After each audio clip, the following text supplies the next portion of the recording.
The rain had turned Chicago into a canvas of muted grays and relentless motion.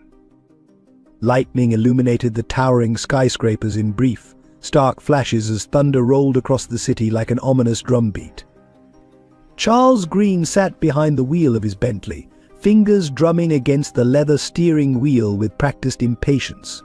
Through the rain-streaked windshield, the city lights blurred into a kaleidoscope of neon and shadow. His mind should have been on the board meeting ahead, quarterly projections, merger proposals, the usual symphony of numbers and strategies that had built his empire. Instead, his attention kept drifting to a figure huddled beneath a broken awning, a young woman, barely visible through the downpour, clutching something precious to her chest. The traffic light turned red, forcing him to stop. Charles's gaze fixed on the woman's desperate attempt to shield what he now realized was a child from the bitter wind and rain. Her thin jacket offered little protection, and even from this distance he could see her shivering. The child let out a cry that seemed to pierce through the storm's cacophony, stirring something deep within him, a memory he'd spent decades trying to forget. "Not your problem," he muttered, a mantra that had served him well throughout his ascent from poverty to power. The light turned green. Behind him, horns blared with increasing urgency. But Charles remained frozen, watching as the woman pressed her lips to the child's forehead in a gesture of such tender desperation that it made his chest ache.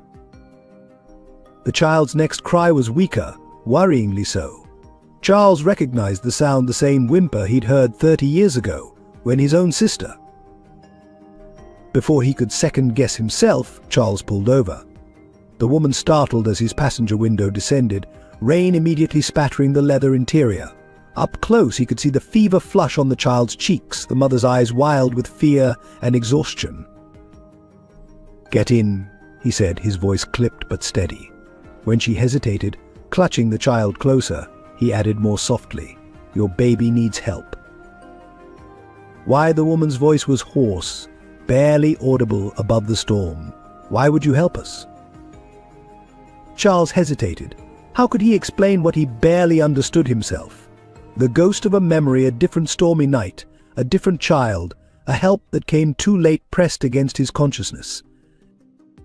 Because he said finally, "Some nights we all need someone to stop." She studied him for a long moment, her gaze moving from his expensive suit to his carefully neutral expression. Then the child whimpered again, and he saw the decision form in the slight sag of her shoulders. She opened the back door carefully, sliding in with practiced movements that spoke of a mother's instinct to protect. "I'm Charles Green," he said, pulling away from the curb. "And you are?" "Natalie," she replied quietly, still cradling the child. "And this is Pamela. She's burning up. I've been trying to find a clinic that would..." She trailed off, the weight of unspoken struggles hanging in the air between them. As they drove through the rain-slicked streets toward his mansion, Charles caught glimpses of them in his rearview mirror. Natalie's tender attention to her daughter struck a chord in him that he thought had long since gone silent. This wasn't charity, he realized. This was redemption. What he couldn't know, was that this rain-soaked encounter would unravel carefully constructed facades and expose long-buried secrets. That the woman in his backseat was more than just a desperate mother, and that her presence in his life would trigger a chain of events that would shake the very foundations of Chicago's most powerful family. For now, though, there was only the rain, the quiet hum of the engine, and three souls bound together by a moment of humanity in the storm. The Whitmore Tower pierced the Chicago skyline like a modern-day castle, its glass facade reflecting the morning sun in brilliant shards of light. And from his corner office on the 92nd floor, Charles Green surveyed the city below a landscape he had helped shape over 2 decades of calculated decisions and strategic acquisitions. The morning paper lay open on his mahogany desk, the headline catching the light: "Whitmore Enterprises expands healthcare division." Albert Whitmore's signature was barely dry on the morning's contracts, yet Charles could already feel the ripples of change spreading through Chicago's business community. The acquisition of 3 major hospitals would reshape the city's healthcare landscape, though not everyone shared their vision. The board meeting that morning had been particularly contentious, with several members expressing concerns about the aggressive expansion. Mr. Green, his assistant's voice crackled through the intercom. "MS Rachel Whitmore is here to see you." Charles straightened his tie, a habit born from years of boardroom battles. "Send her in." Rachel Whitmore entered with the precise grace of someone who had grown up in the spotlight. Her tailored suit and perfectly styled hair projected the image expected of Albert Whitmore's daughter and heir apparent. But Charles noticed the slight tension in her jaw, the way her fingers gripped her tablet just a fraction too tightly. "The Morrison Group is pushing back," she said without preamble, placing a document on his desk. "They're claiming the acquisition violates antitrust regulations." Charles skimmed the document, his expression remaining carefully neutral. "They've been looking for leverage since we outbid them on the St. Mary's contract." "This is different," Rachel's voice carried an edge of concern. "They're bringing up father's history with the medical board, suggesting there might be personal motivations behind our healthcare expansion." The implied threat hung in the air between them. Albert Whitmore's past held secrets that could destroy more than just business deals, though only a handful of people knew the full truth. Charles was one of them, having earned Albert's trust through years of unwavering loyalty and demonstrated discretion. "Handle the legal team," Charles instructed, rising to stand by the window. "I'll speak with your father about containing any potential fallout." Rachel hesitated, an unusual display of uncertainty from someone known for her decisive nature. "There's something else. The board is questioning your recent charitable initiatives." Charles knew she was referring to the new community health programs he'd implemented, including free clinics in underserved neighborhoods. Programs that some board members saw as unnecessary drains on company resources. "The clinics are profitable," he stated flatly. "It's not about profit margins." Rachel moved to stand beside him, her reflection joining his in the window glass. "There are whispers that you're getting soft, Charles, that your focus is shifting away from what built this company." The irony of her words wasn't lost on him. What had built Whitmore Enterprises was Albert Whitmore's ruthless business acumen, combined with a carefully maintained public image of corporate responsibility. It was a delicate balance that had made them billions and cost them pieces of their souls along the way. "Your father understands the importance of public perception," Charles reminded her. "These initiatives generate goodwill, which translates to shareholder value." Rachel turned to face him, her green eyes so like her father's searching his face. "Is that really all this is about? Shareholder value?" Before Charles could respond, his phone buzzed with an urgent message from security. There was a situation in the lobby, a woman causing a scene, demanding to speak with someone from leadership about patient care practices at one of their newly acquired hospitals. "Have security handle it," Rachel suggested, already turning to leave. But something made Charles check the security feed on his computer. The image was grainy, but he could make out a woman in a worn coat, her professional demeanor at odds with her desperate expression.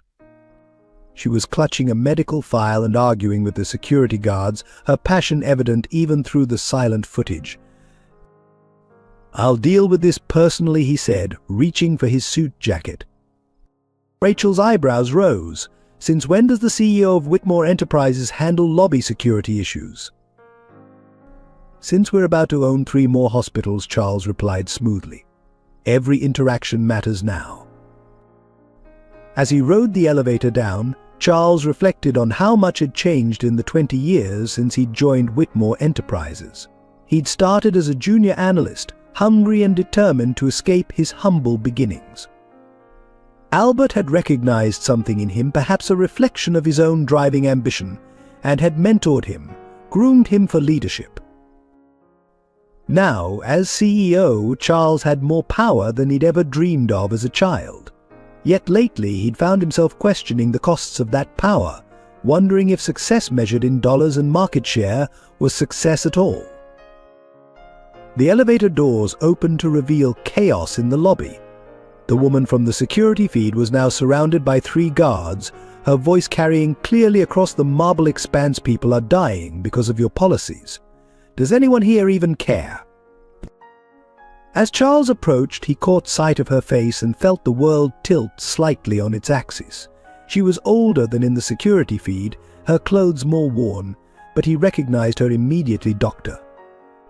Sarah Martinez, formerly one of Chicago's most promising young surgeons before a controversial case had ended her career. "Dr. Martinez," he called out, causing all heads to turn, "I believe you wanted to speak with leadership. Shall we discuss this in my office?"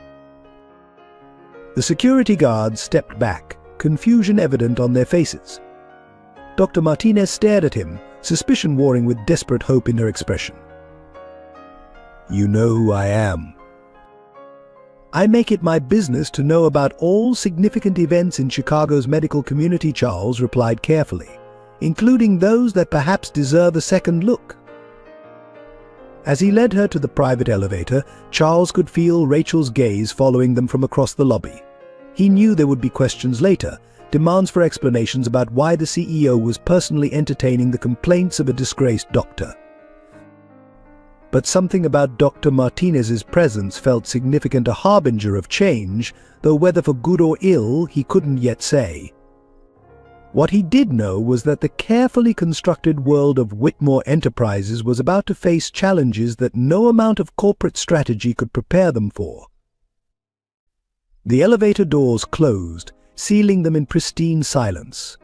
Dr. Martinez clutched her medical file like a shield, her knuckles white with tension. Charles straightened his tie once more, a general preparing for an unexpected battle. "Now then, Doctor," he said quietly, "tell me what's really bringing you to our door." The photograph sat in Natalie's worn leather wallet, creased at the corners, but still clear, a younger version of herself in a white coat, standing proudly outside Chicago General's pediatric ward. She traced the edge of the image with trembling fingers as she sat in Charles's opulent guest room, Pamela sleeping peacefully nearby. 5 years ago, she had been Dr. Natalie Foster, rising star of pediatric medicine, known for her innovative treatment approaches and exceptional patient care. The children had loved her gentle manner, the way she could explain complex procedures through simple stories. Parents had requested her by name, confident in both her expertise and her compassion. Then Christopher Williams had entered her life. He'd seemed perfect at first, charming, successful, understanding of her demanding schedule. As the hospital's new administrator, he'd praised her work publicly, championing her methods to the board. Their whirlwind romance had been the talk of the hospital. "You'll revolutionize pediatric care," he'd told her, his smile warm and convincing. "We'll do it together." She hadn't seen the manipulation beneath his support, hadn't recognized how he was isolating her from colleagues, subtly undermining her confidence while presenting himself as her only ally. By the time she discovered the truth about his embezzlement scheme, it was too late. The anonymous complaint about her treatment protocols had come first, followed by accusations of prescription impropriety. Christopher had offered to help by altering records, then used those alterations to destroy her credibility when she threatened to expose his crimes. Her medical license had been suspended pending investigation. The hospital board, led by Christopher's carefully cultivated allies, had accepted his version of events. Overnight, she'd gone from respected physician to suspected fraud. When she'd discovered her pregnancy a month later, Christopher had already disappeared with millions in hospital funds, leaving her to face the consequences alone. Across town, in his penthouse office, Charles Green was facing his own demons. The morning's encounter with Dr. Martinez had stirred memories he'd rather forget. His fingers traced the small scar above his right eyebrow, a souvenir from his father's signet ring, from the night he'd tried to stop one of the drunken rages. His sister Emily had been sick that winter. Their father, already drowning in gambling debts, had refused to take her to a doctor. By the time their mother had finally managed to scrape together enough money for the clinic, it had been too late. Charles had sworn then, at 14, that he would never be powerless again. He'd worked his way through school, taking any job he could find, studying through exhaustion until his grades earned him a scholarship. Each success had been a step further from the boy who couldn't save his sister. The irony wasn't lost on him that he now controlled the very hospitals that might have saved Emily. His recent push for expanded children's healthcare services wasn't just about public relations, though few knew the true motivation behind his dedication to the cause. Rachel Whitmore stood in her father's study, staring at the family photographs that lined the walls. There she was at various ages, graduating prep school, receiving her MBA, taking her place on the company board. Picture-perfect moments that told nothing of the lonely dinners and missed birthdays of a father more comfortable with spreadsheets than emotional conversations. Her mother's absence was conspicuous in the later photos. Caroline Whitmore had left when Rachel was 12, unable to bear Albert's obsession with the company and his mysterious melancholy. Rachel had chosen to stay with her father, determined to understand what could make a man build an empire while letting his personal life crumble. Still studying the gallery, Albert's voice made her turn. He stood in the doorway, looking more tired than she'd ever seen him. "Just thinking," Rachel replied, noting how his eyes skipped over certain photos as they always did. "The Morrison Group's threats have me wondering about our history." Albert's expression tightened almost imperceptibly. "The past should stay in the past, Rachel." "Should it?" She moved to the window, watching the city lights emerge as dusk fell. "I've been CEO in training since I could walk, Father. I know every contract, every acquisition, every strategy that built this company. But lately I feel like I'm missing crucial pieces of the story." "Business is about looking forward, not back," Albert said, but his voice lacked conviction. Rachel turned to face him. "The Morrison Group seems very interested in your history with the medical board. In fact, they specifically mentioned events from 25 years ago." The color drained from Albert's face. For a moment he looked ancient, weighted down by secrets. Then his mask slipped back into place, the transformation so practiced she almost doubted what she'd seen. "Handle the Morrison Group through legal channels," he instructed. "And Rachel? Some questions are better left unasked." But Rachel had spent her life studying her father, learning to read the microscopic shifts in his expression. Something about the Morrison Group's threats had shaken him deeply, and she intended to find out why. Later that evening, as Natalie bathed a finally fever-free Pamela in the mansion's luxurious guest bathroom, her mind wandered to her mother. Helen Foster had raised her alone, working double shifts as a nurse to provide opportunities she'd never had herself.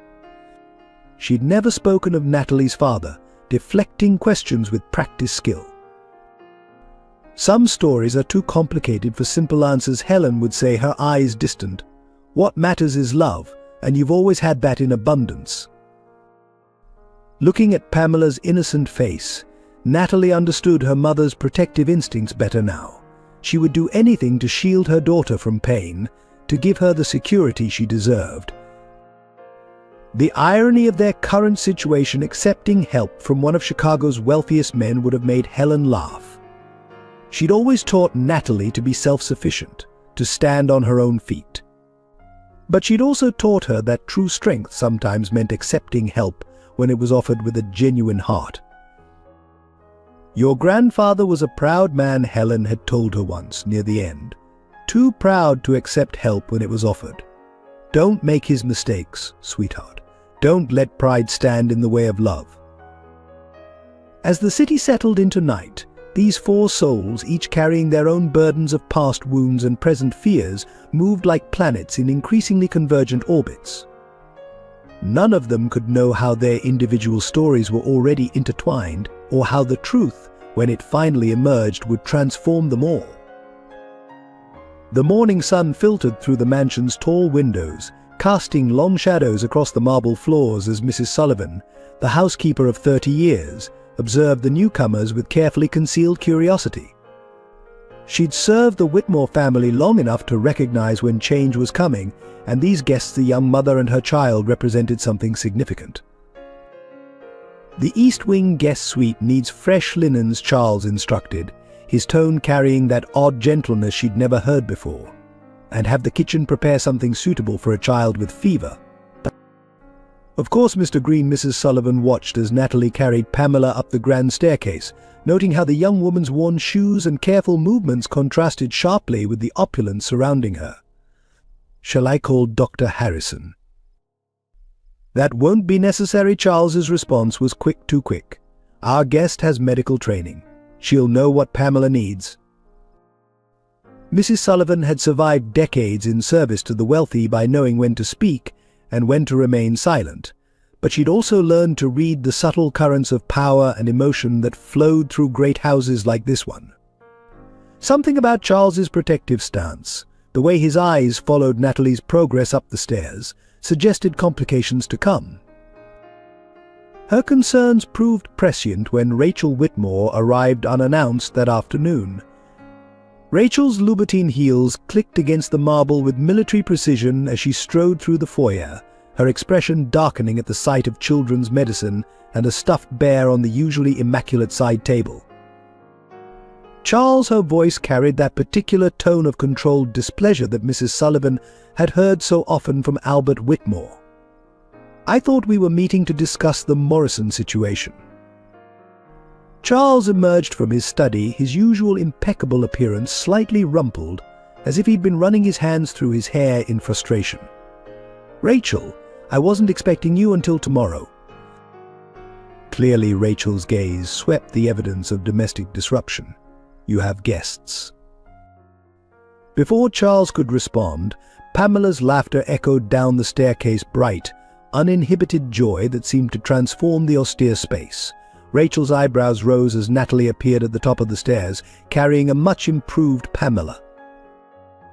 "I don't believe we've been introduced," Rachel said, her tone carrying that particular blend of courtesy and challenge that only the very wealthy could perfect. "I'm Rachel Whitmore." Natalie Foster. The response was quiet but steady, matched by an unwavering gaze that seemed to surprise Rachel. "And this is Pamela." Something flickered across Rachel's face, recognition perhaps, though she quickly masked it. "Foster! That name sounds familiar." "Dr. Foster," Charles interjected smoothly, climbing the stairs to join them. "She's consulting on our new pediatric initiatives." The lie hung in the air, elegant but fragile. Mrs. Sullivan busied herself with adjusting a flower arrangement, ears attuned to the delicate dance of power and pretense playing out above her. How interesting. Rachel's smile didn't reach her eyes. "I wasn't aware we were bringing in external consultants for that project." "Recent development," Charles replied. His hand moved unconsciously to rest on the banister near Natalie, a subtle but clear gesture of support that didn't escape Rachel's notice. "We should discuss this in private," Rachel suggested, though her tone made it more of a command. "Along with the Morrison situation." As Charles led Rachel to his study, Mrs. Sullivan approached Natalie with a warmth that surprised even herself. "The kitchen has prepared chicken soup, miss. Good for both fever and spirits. My mother always said." Natalie's grateful smile was genuine, though her eyes kept darting to the closed study door. "Thank you. Everyone has been very kind." "Mr. Green is a good man," Mrs. Sullivan found herself saying, "though he tries hard to hide it sometimes." Meanwhile, in the study, Rachel wasted no time on pleasantries. "What are you doing, Charles?" Helping someone in need. He moved to the window, a habit when he felt defensive. "Something your father taught me the value of, if you recall."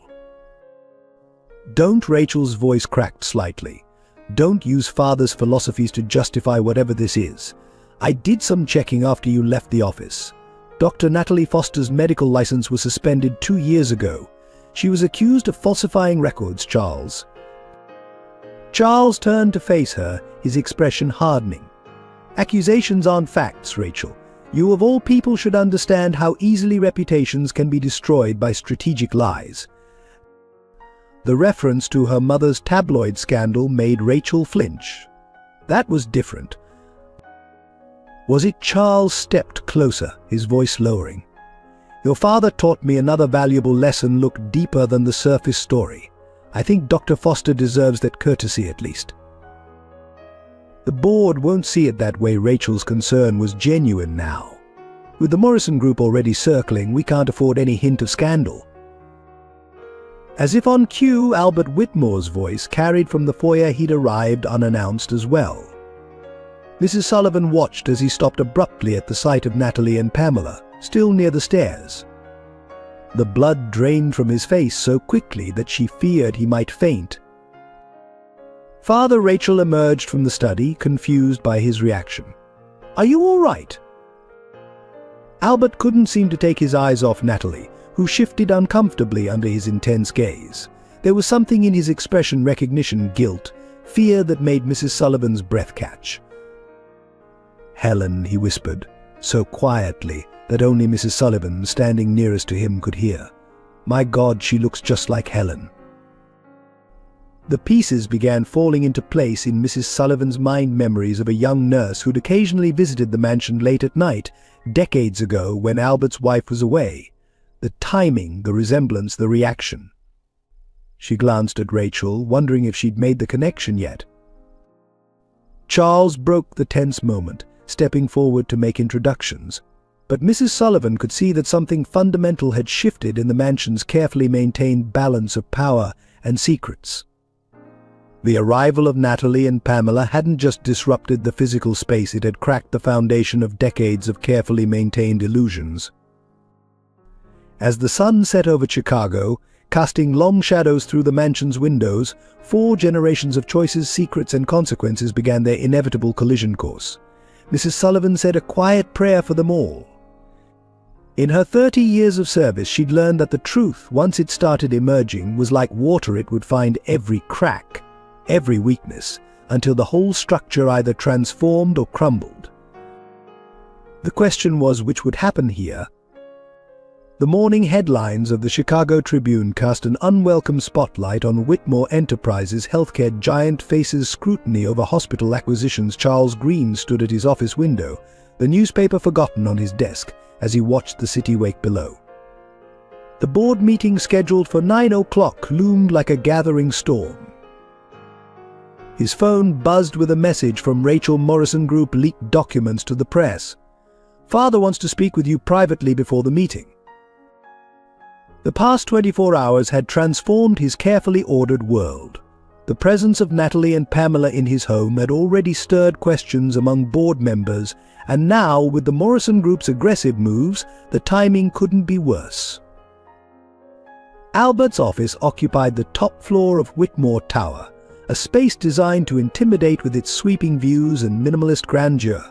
When Charles entered, he found his mentor standing at the window, shoulders rigid with tension. The Morrison Group Albert began without turning has obtained records from 25 years ago.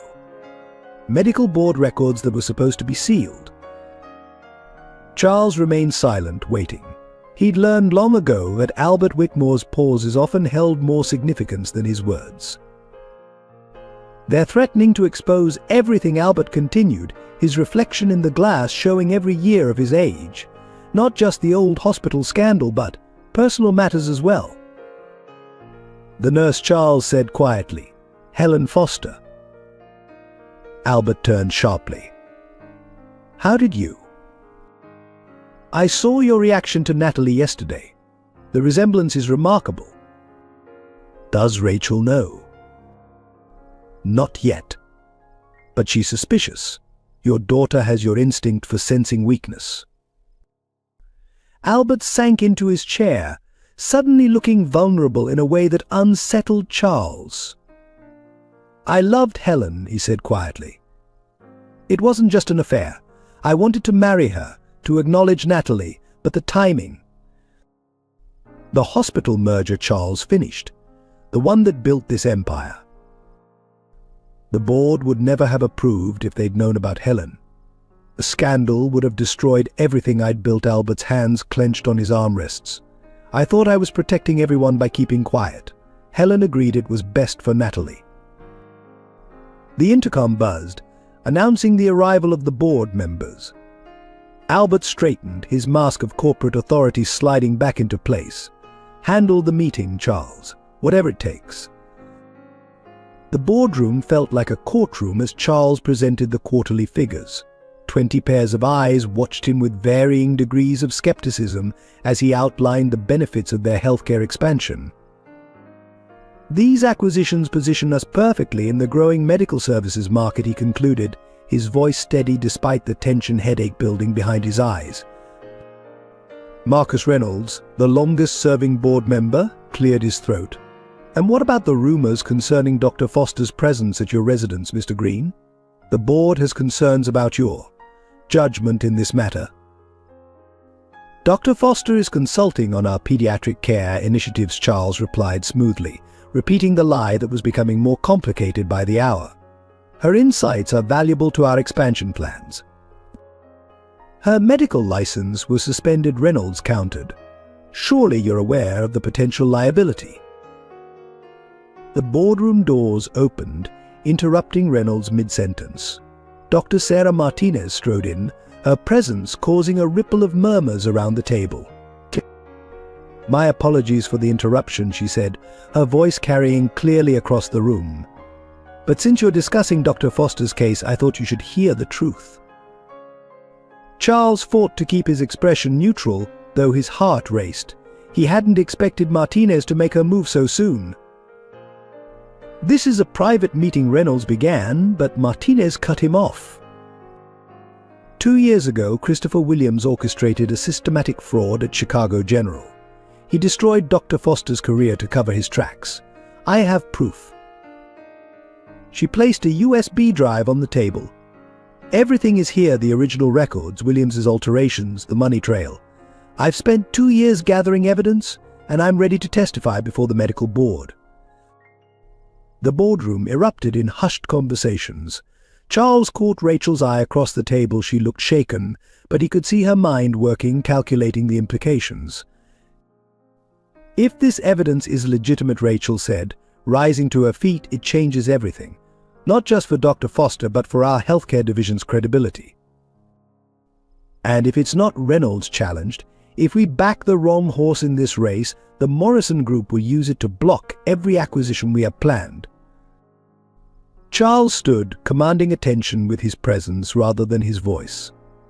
"Dr. Foster's case represents exactly what our healthcare initiative stands for: integrity in medical care, justice for those wronged by corrupt administrators, and most importantly, putting patient care above profit." He turned to face each board member in turn. "The Morrison Group isn't threatening us because they're concerned about competition. They're afraid we'll expose the same kind of corruption in their own operations. Supporting Dr. Foster isn't just right, it's smart business." The room fell silent as his words sank in. Charles could see the shift in their expressions from skepticism to consideration, from concern to calculation. "I move we review Dr. Martinez's evidence," Rachel said finally. "And if it confirms her claims, we proceed with a full public statement supporting Dr. Foster's reinstatement." The vote was unanimous. As the board members filed out, Rachel lingered behind. "That was quite a performance," she said quietly. "But you're playing a dangerous game, Charles. If there's more to this story, anything you're not telling us now would be the time."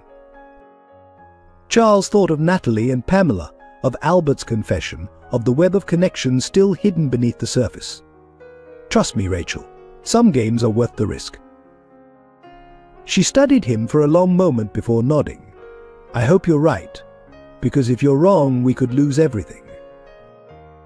As Charles rode the elevator back to his office, his phone buzzed with a text from Mrs. Sullivan, MS.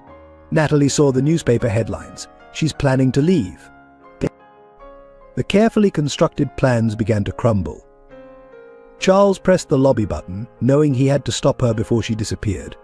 The truth was finally starting to emerge, but if Natalie left now, they might lose their only chance to make things right. Rachel Whitmore sat in her private office, surrounded by dossiers and digital records that painted an increasingly disturbing picture.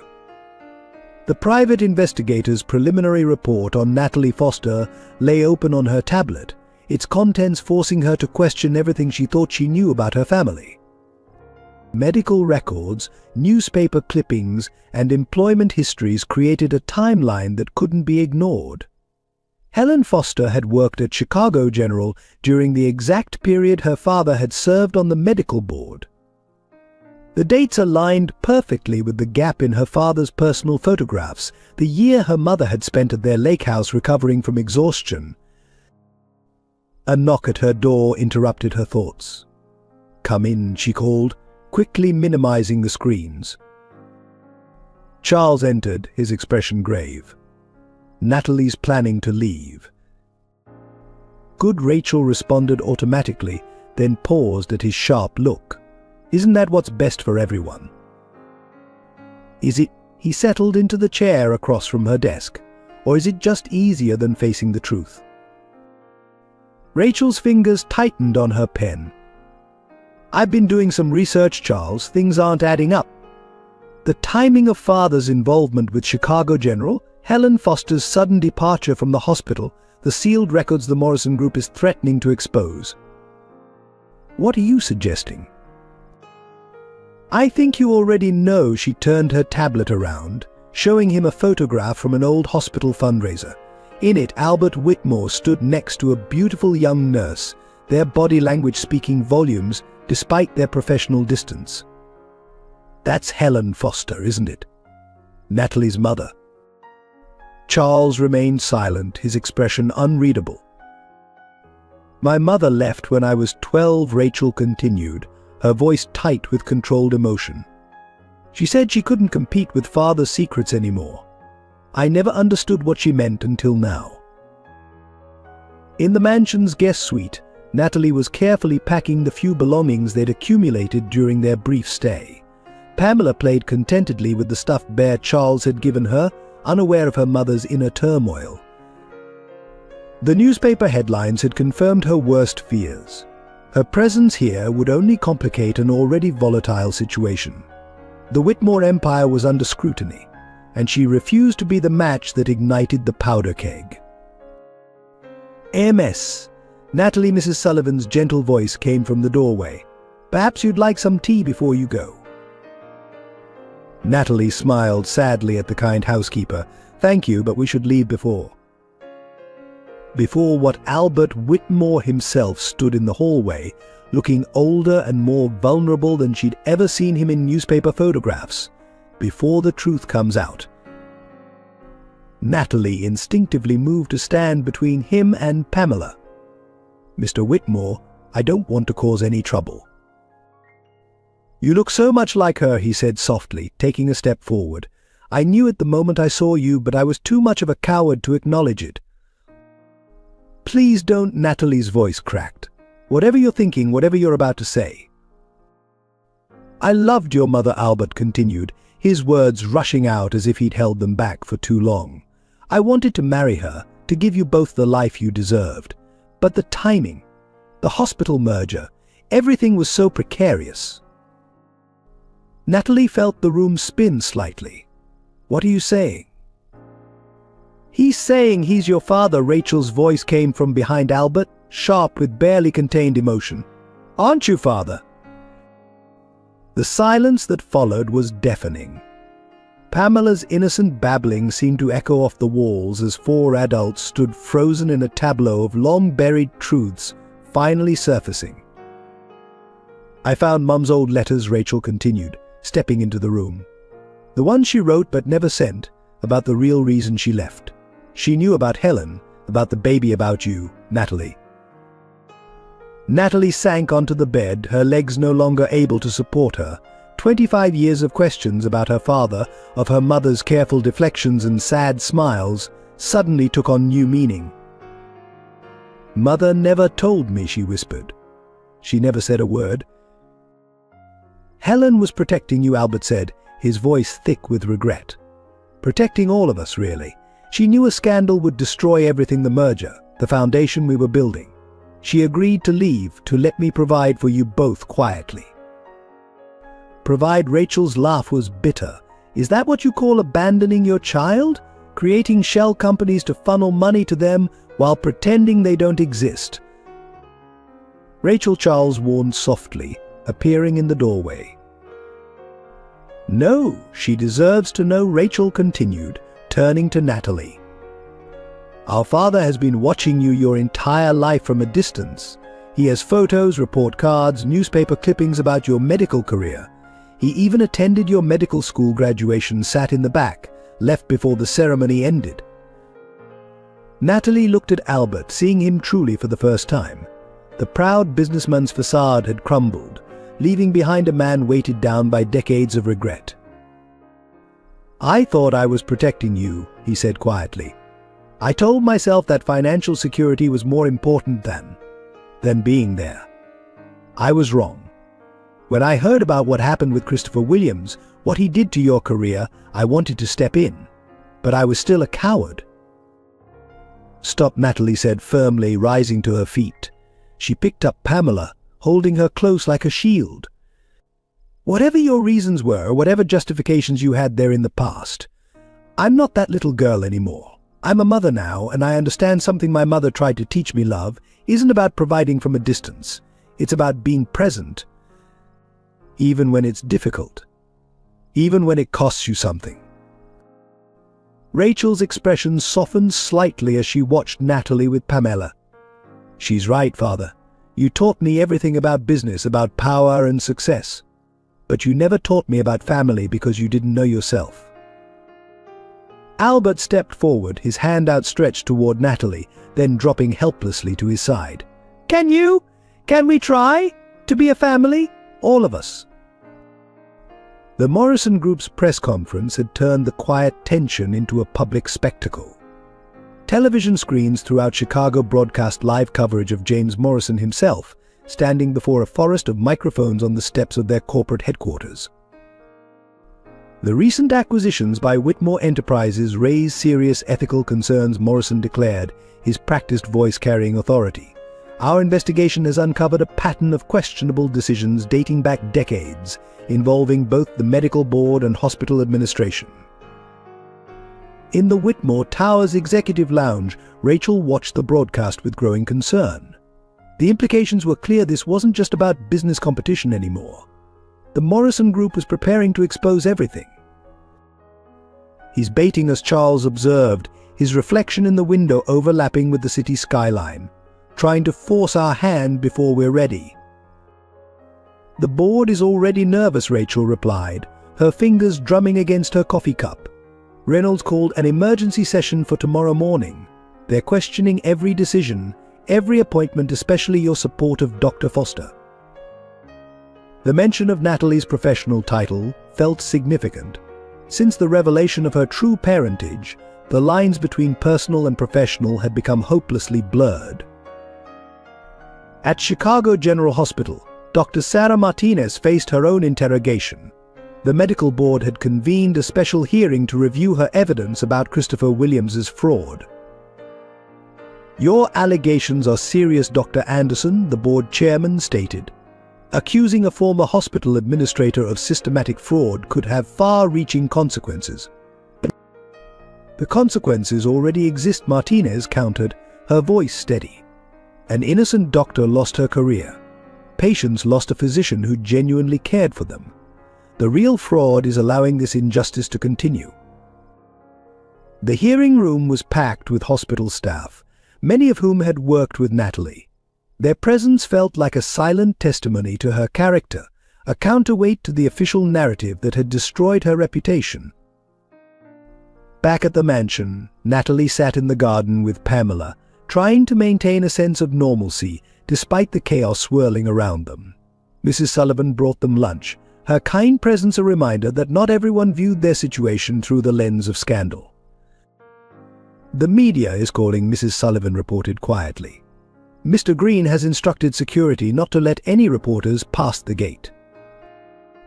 Natalie nodded, watching Pamela chase butterflies through the manicured flower beds. How long can we hide here? The truth is going to come out, one way or another. Perhaps that's not such a bad thing, Mrs. Sullivan suggested. Secrets have a way of poisoning everything they touch. The wisdom in those words was interrupted by Albert's arrival. He stood awkwardly at the garden's edge, still uncertain of his place in this new family dynamic. "The Morrison group," he began, then stopped, watching Pamela play. "They're threatening to expose everything, not just about Helen and me, but about Christopher Williams as well. They've somehow connected all the dots." How, Natalie asked, her professional training making her focus on the practical aspects. The records were sealed. "Money opens many doors," Albert replied bitterly. "James Morrison's father and I were rivals decades ago. He's been waiting for an opportunity like this." A different kind of tension filled the corporate offices of the Chicago Tribune. Editor-in-Chief Margaret Chen reviewed the stack of documents that had appeared on her desk that morning: medical board records, financial transactions, personal correspondence. "It's all verifiable," her investigative reporter confirmed. "The Morrison Group's allegations about Whitmore's past aren't just speculation. They have proof." Chen studied a photograph of young Natalie Foster receiving her medical school diploma. In the background, barely visible but unmistakable, stood Albert Whitmore. "This isn't just about corporate rivalry," she mused. "This is about family, about choices made decades ago. The question is, what's the real story here?" The answer came from an unexpected source. That evening, as the city's lights began to twinkle against the darkening sky, Rachel Whitmore walked into the Tribune's offices unannounced. "I want to tell you the truth," she said to Chen. "All of it. About my father, about Natalie, about what really happened at Chicago General. But I have conditions." Chen leaned forward, intrigued. "I'm listening." "The story can't be about scandal or revenge," Rachel stated firmly. "It needs to be about healing, about family, about righting past wrongs. And most importantly, it needs to help clear Dr. Foster's name." As Rachel shared the full story, carefully constructed narratives began to crumble. The truth, she realized, wasn't just about exposing past mistakes, it was about creating a path forward, about turning private pain into public redemption. Across town, Charles sat in his office, reviewing the statement he'd prepared for the board. The words felt inadequate in the face of such complex emotions and tangled histories. His phone buzzed with a message from Natalie: "I won't hide anymore. For Pamela's sake, for all our sakes, the truth needs to come out, whatever the consequences." Charles smiled slightly, recognizing the strength that had first drawn him to her that rainy night. Some battles weren't about winning or losing, but about choosing the right side of history. The sun set over Chicago, casting long shadows through the city's gleaming towers. In boardrooms and newsrooms, in gardens and offices, the pieces were falling into place for a confrontation that would reshape not just a corporate empire, but the lives of everyone involved. Tomorrow would bring headlines and revelations, accusations and defenses. But tonight, in the quiet of the mansion's garden, Natalie watched her daughter play, finally understanding that some secrets were too heavy to carry alone, and that true strength lay not in maintaining facades, but in having the courage to let them fall. Dawn painted the Chicago skyline in soft pastels as Charles found Natalie in the mansion's library, curled in a window seat with a medical journal. The morning light cast a gentle glow over her features, reminding him of that first rainy night that seemed so long ago now. "You're up early," he observed, keeping his voice low to avoid disturbing the peaceful atmosphere.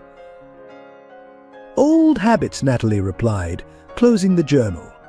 "Hospital rotations train me to function at dawn. Besides, Pamela sleeps better here than she has in months."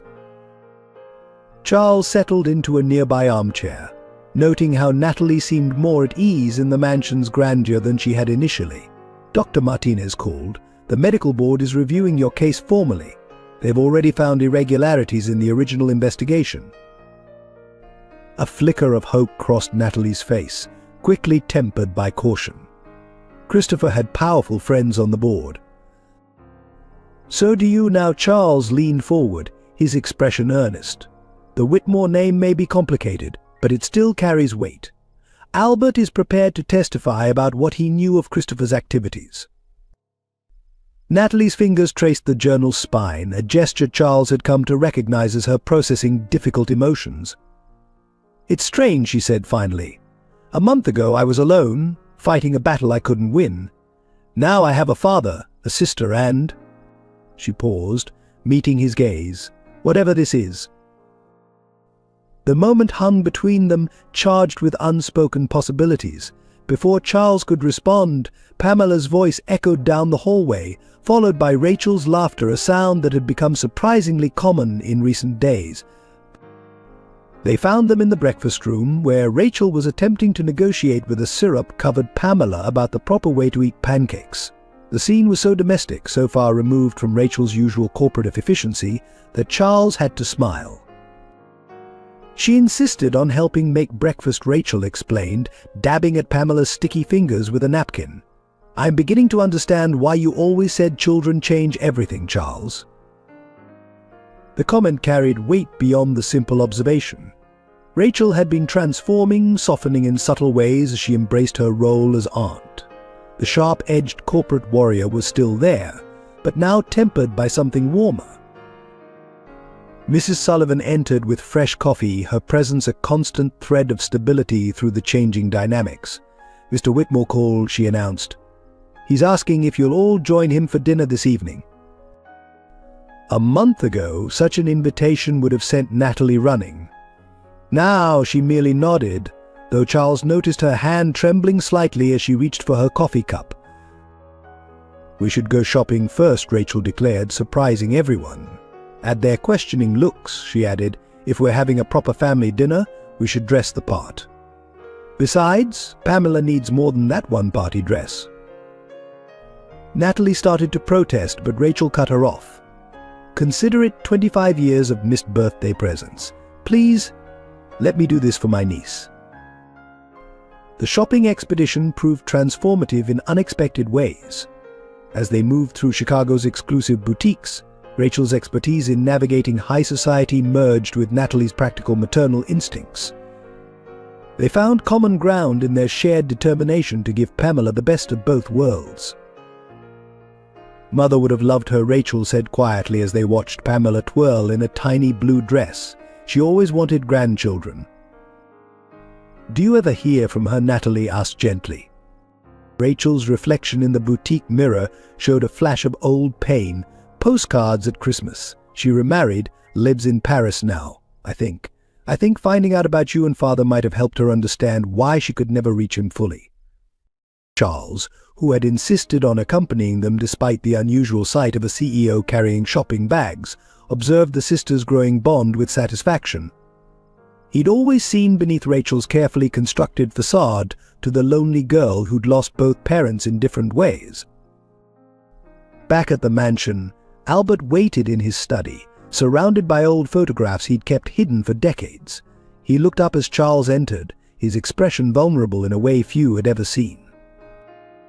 "How are they?" he asked, meaning far more than the simple question implied. "Healing," Charles replied, choosing his words carefully. "Rachel is discovering what it means to be a sister. Natalie is learning to trust again. And Pamela," he smiled. "Pamela is teaching us all how to see the world differently." Albert picked up a photograph, Helen holding newborn Natalie. "I had every advantage," he said softly, "every privilege, every opportunity. But I lacked the courage to choose love over appearance, truth over convenience. My daughters grew up paying the price for my cowardice." "It's not too late," Charles reminded him. "Tonight's dinner is a start." The evening arrived with golden light streaming through the mansion's windows. Natalie descended the grand staircase in a simple but elegant dress, Pamela matching in her new blue outfit. Rachel waited at the bottom, looking more like a sister than a corporate heir in her relaxed posture and warm smile. Albert stood by the fireplace, his usual commanding presence softened by obvious nervousness. But when Pamela ran to him with unquestioning affection, years of carefully maintained distance crumbled. Watching from the doorway, Charles saw what others might miss: the slight tremor in Albert's hands as he hugged his granddaughter, the way Rachel's eyes glistened as she watched, the gentle pride in Natalie's expression. This wasn't just a dinner, it was the beginning of healing decades of wounds. "Thank you," Natalie said softly, coming to stand beside him, "for stopping that night in the rain, for seeing more than just a woman in need." Charles turned to her, struck again by her quiet strength. "Thank you for teaching me that some risks are worth taking." The moment was interrupted by Pamela's delighted squeal as Albert produced a wrapped present, her first gift from her grandfather. The sound of genuine laughter filled the mansion's formal spaces, transforming them into something warmer, more alive. Family, Charles realized watching them all, wasn't about perfect facades or carefully maintained images. It was about choosing to be present, about letting love overcome fear, about building something new from the broken pieces of the past. The medical board hearing room buzzed with tension as Dr. Sarah Martinez presented her evidence. Projected on the wall behind her, Christopher Williams's elaborate fraud scheme was laid bare through meticulous documentation and financial records. "The pattern is clear," Martinez concluded, her voice steady. "Mr. Williams systematically altered patient records to cover his embezzlement. When Dr. Foster discovered discrepancies in the pediatric department's budget, he orchestrated her downfall to protect himself." Dr. Anderson, the board chairman, studied the evidence with growing concern. "These alterations are sophisticated. How did you uncover them?" "Because I was there," Martinez replied. "I watched Dr. Foster build the pediatric department into a model of excellence. When she was accused, I knew something wasn't right. It took 2 years, but I finally found proof." In the audience, Natalie sat between Charles and Rachel, her posture rigid with tension. The professional vindication she'd dreamed of was unfolding before her, yet the weight of past trauma made each moment feel surreal. Dr. Anderson turned to address her directly. "Dr. Foster, would you please approach the panel?" As Natalie rose, Charles squeezed her hand briefly. The gesture, subtle but supportive, gave her strength as she walked to the podium. 2 years of doubt and shame tried to cloud her mind, but she pushed them aside. "Dr. Foster Anderson began, your work in pediatric care was groundbreaking. Your patient outcomes were exceptional. Why didn't you fight harder when these accusations emerged?" Natalie took a deep breath, remembering Helen's wisdom about truth being the strongest defense. "I discovered irregularities in our department's financial records. When I brought them to Mr. Williams's attention, he seemed concerned, supportive even. I trusted him. By the time I realized he was manipulating the situation, he had already altered records to implicate me. And you had no one to turn to." The board was convinced by the fabricated evidence. "My colleagues," she paused, glancing at Martinez. "Most were afraid to speak up. I was pregnant, alone, and my priority became protecting my child." A murmur rippled through the room. Several board members exchanged meaningful looks. Dr. Anderson leaned forward, his expression softening slightly. "But we have reviewed Dr. Martinez's evidence thoroughly. The board would like to formally apologize for our failure to investigate more deeply 2 years ago. Your medical license will be reinstated immediately, with all rights and privileges restored." The words Natalie had dreamed of hearing for 2 years washed over her like a cleansing rain. Behind her, she heard Rachel's quiet exhale of relief, felt the collective support of those who had stood by her. Later that afternoon, Charles called an emergency press conference at Whitmore Tower. The media gathered eagerly, sensing a major story in the making. Rachel stood at his side as he addressed the cameras. "Whitmore Enterprises is proud to announce the appointment of Dr. Natalie Foster as Director of Pediatric Services for our entire healthcare division," Charles declared. Her innovative approach to patient care and proven leadership abilities make her the ideal choice to oversee our expansion of children's medical services. The reporters erupted with questions, but Rachel stepped forward to handle them with practiced ease. Dr. Foster's reinstatement by the medical board confirms what we've known all along. She is an exceptional physician whose commitment to patient care aligns perfectly with our mission. In his private office afterward, Albert reviewed the press coverage with evident pride. The board's decision changes everything, he told Charles. The Morrison Group can't touch us now. Attacking Natalie would only make them look vindictive. This was never about corporate strategy, Charles reminded him gently. This was about doing what's right. Yes, Albert agreed, looking thoughtful. Perhaps it's time I learned that lesson in other areas as well. The transformation of Whitmore Enterprises' healthcare division began immediately under Natalie's leadership. Her first initiative was establishing free pediatric clinics in underserved neighborhoods, a program that quickly garnered positive attention from both medical professionals and the public. Dr. Martinez joined her team as chief of research, their collaborative approach drawing talented physicians who shared their vision of accessible, quality healthcare. The pediatric ward at Chicago General, once a source of pain for Natalie, became a model of innovation and compassionate care. Rachel, watching her sister in action during a board presentation, felt a surge of pride she hadn't expected. Natalie's quiet confidence and clear vision commanded respect naturally, without the calculated authority Rachel had always relied on. "Your mother would be proud," she told Natalie afterward. "Helen always said healthcare should be about helping people, not just managing resources." Natalie smiled, touched by Rachel's increasing references to their shared history. "She taught me that every child deserves the best care possible, regardless of circumstance.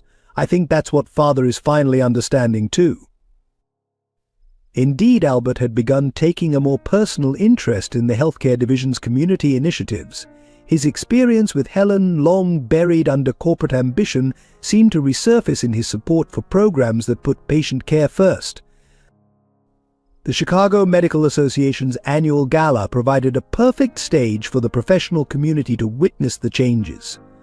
Natalie, elegant in a blue evening gown, delivered the keynote address about the future of pediatric care. Charles watched from the audience, struck by how naturally she commanded the room.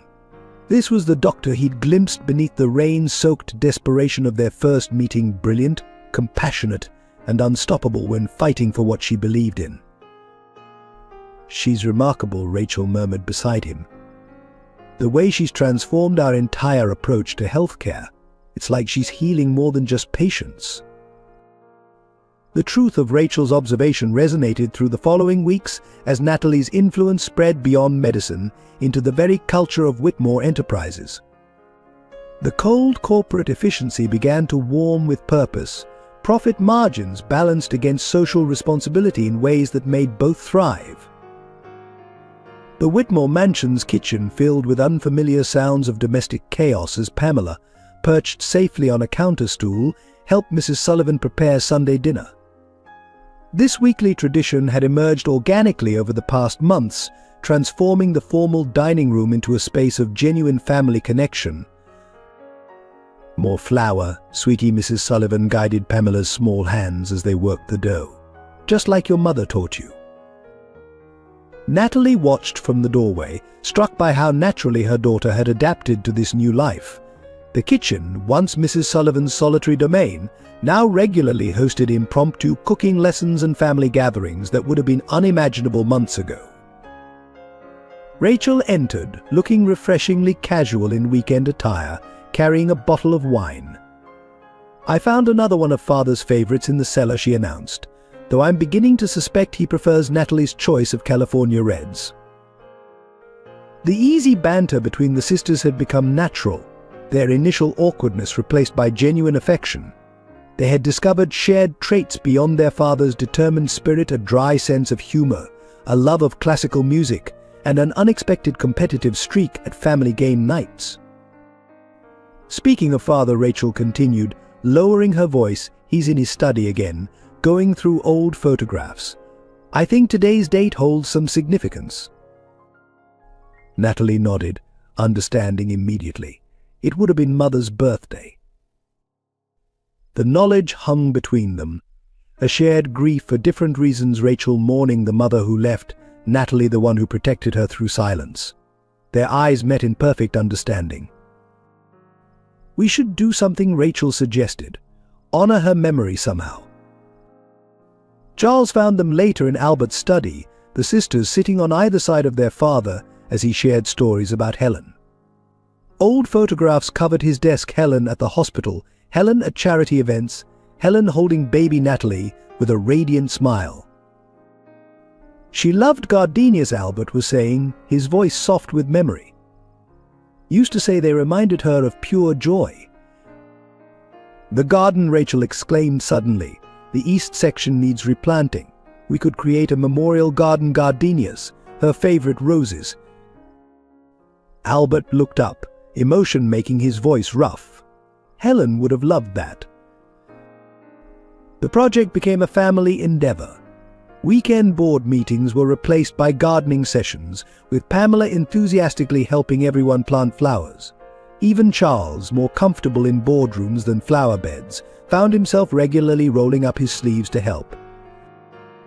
One Sunday morning, as dawn painted the sky in gentle pastels, Natalie found Charles already in the garden.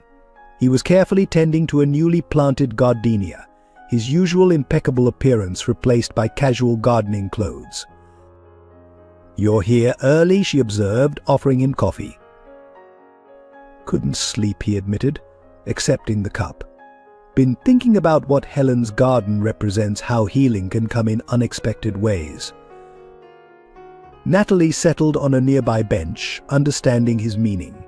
The garden had become more than a memorial, it was a symbol of their evolving family, of growth emerging from pain. "Rachel mentioned the Morrison Group has backed off completely," she said. Charles nodded, joining her on the bench. "Your success with the healthcare division changed the narrative. They can't attack what's clearly benefiting the community." The morning light caught the dew on the gardenias, making them sparkle. Pamela's laughter drifted from the kitchen, where she was undoubtedly helping Mrs. Sullivan with breakfast preparations. "Sometimes I still can't believe how much has changed," Natalie confessed. "That night in the rain feels like another lifetime." "You've changed all of us," Charles replied quietly. "Rachel's found the sister she never knew she needed. Albert's learning to be the father he should have been.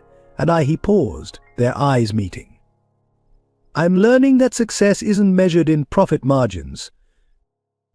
The moment was interrupted by Rachel's arrival, carrying breakfast trays. "Family picnic," she announced. "Father's idea. He's bringing Pamela out once she finishes helping with the pancakes." They spread blankets on the grass, creating an informal dining space surrounded by Helen's flowers. Albert joined them, Pamela riding on his shoulders, her giggles echoing through the garden. As they shared breakfast, trading stories and easy conversation, Natalie observed the subtle changes in everyone. Rachel's sharp edges had softened, though her wit remained keen. Albert's corporate mask had given way to genuine warmth, especially with Pamela. And Charles. Charles had found a balance between the driven CEO and the man who stopped to help in the rain. Mrs. Sullivan, bringing out fresh coffee, paused to survey the scene. "The house hasn't felt this alive in decades," she remarked quietly to Natalie. "Miss Helen would be pleased." Later that afternoon, as sunset painted the garden in gold, the family gathered for a small ceremony. Albert unveiled a simple marble bench, engraved with Helen's favorite quote about healing hearts and growing love. "To Helen," he said, raising his glass, "who taught me too late that love is the greatest legacy we can leave." To Mother, Natalie and Rachel said together, their free hands clasped. To family, Charles added softly, his eyes meeting Natalie's. Pamela, not quite understanding but feeling the moment's importance, placed a gardenia on the bench. The simple gesture brought tears to everyone's eyes, a perfect expression of innocent love healing old wounds. The envelope arrived at Whitmore Tower on an otherwise ordinary Tuesday morning. No return address, just Charles Green's name written in familiar handwriting that made his blood run cold. Inside, a single photograph: Natalie and Pamela in Helen's memorial garden, clearly taken without their knowledge. The accompanying note was brief. Let's discuss the real story behind Whitmore's healthcare acquisitions. Tomorrow, 2 p.m., the Drake Hotel. Come alone, or the press gets everything. Christopher Williams's signature was unnecessary. The threat in his words was clear enough. Charles stood at his office window, the city sprawling below as he weighed his options. The board meeting that morning had celebrated record profits from their healthcare division. Natalie's leadership had transformed their hospitals into models of excellence. Now, everything they'd built stood threatened by a ghost from the past. His intercom buzzed. "Mr. Green? Dr. Foster is here for your lunch meeting." Natalie entered, radiant with success from her morning rounds at the pediatric clinic. Her smile faded as she registered his expression. "What's wrong?" Charles hesitated, then handed her the envelope. He watched her face pale as she recognized the handwriting, saw her hands tremble slightly as she read the note. "He's been watching us," she whispered. "All this time." "I won't let him hurt you again," Charles said firmly. "We'll increase security, move you and Pamela to a safer location." No, Natalie's voice gained strength. "I won't hide. Not anymore. Not from him."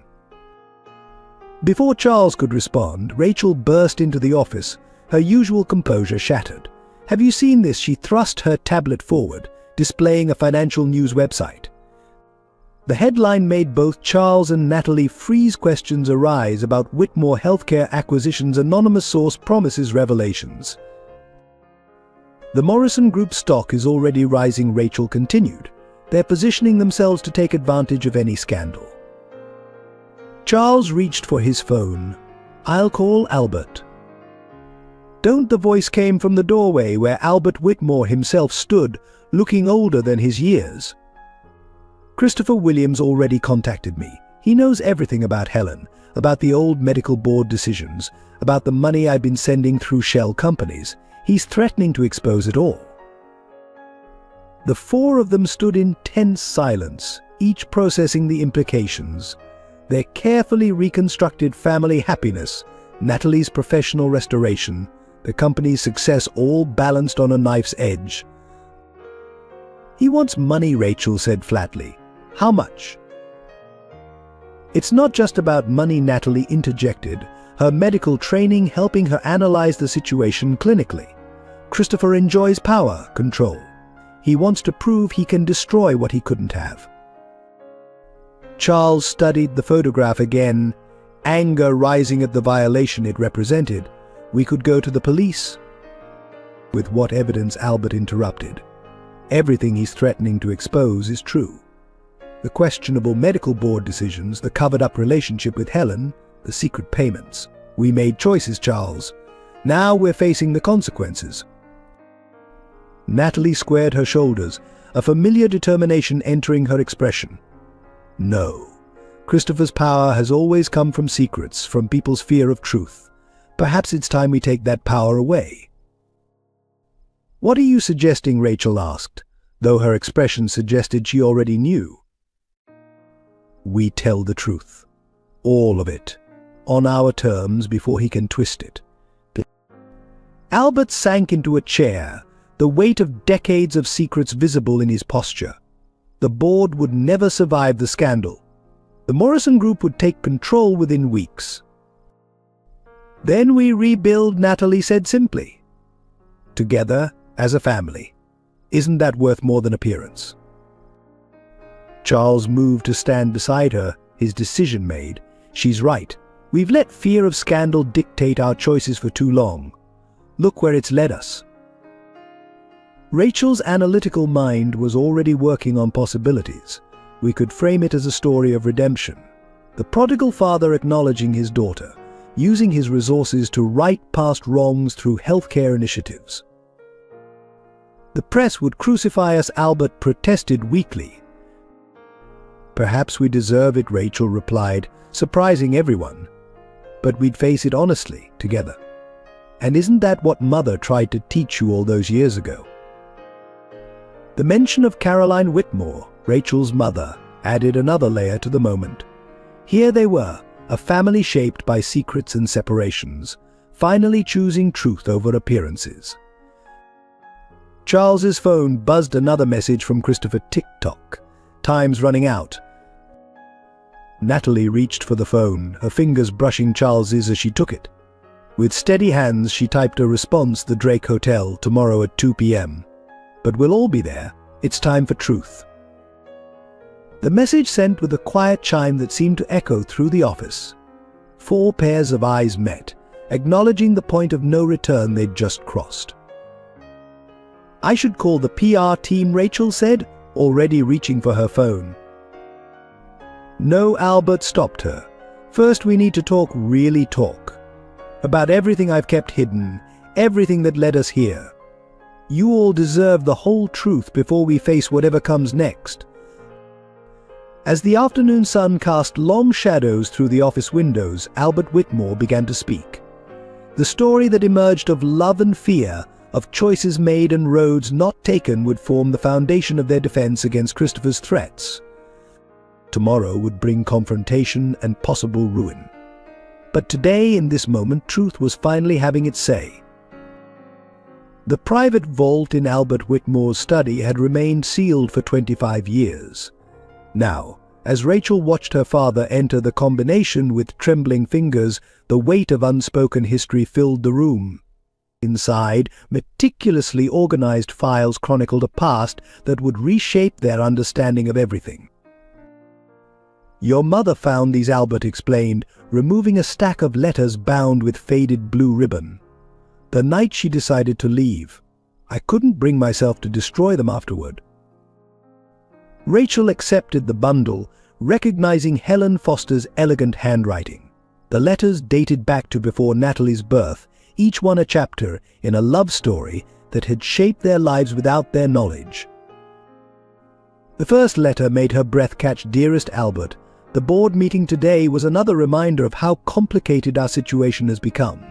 The merger could transform healthcare in Chicago, help so many people. But at what cost to us, to our child?" "Mother knew," Rachel said quietly. "About Helen, about Natalie. That's why she left." But Albert sank into his leather chair, age evident in every movement. "Caroline didn't just leave because of the affair. She left because I chose the company over love, not once, but twice. She couldn't bear to watch me repeat the same mistake with Helen and Natalie."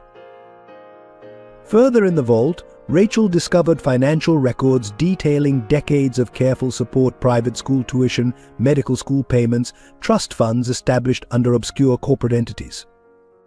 Each transaction represented her father's attempt to provide for Natalie without acknowledging her publicly. "You've been watching over her entire life," Rachel realized. "Every achievement, every struggle." From a distance, Albert admitted, "The coward's way.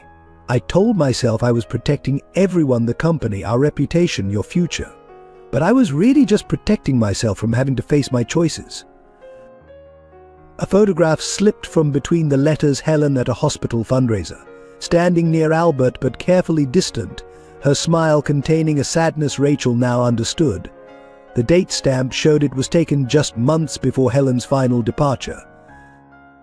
"She gave you an ultimatum, didn't she?" Rachel asked, though she already knew the answer. Helen said she couldn't bear to see Natalie grow up watching her father pretend she didn't exist. She'd rather raise her alone than subject her to that pain. Albert's voice cracked. "I promised to provide financially to ensure their security."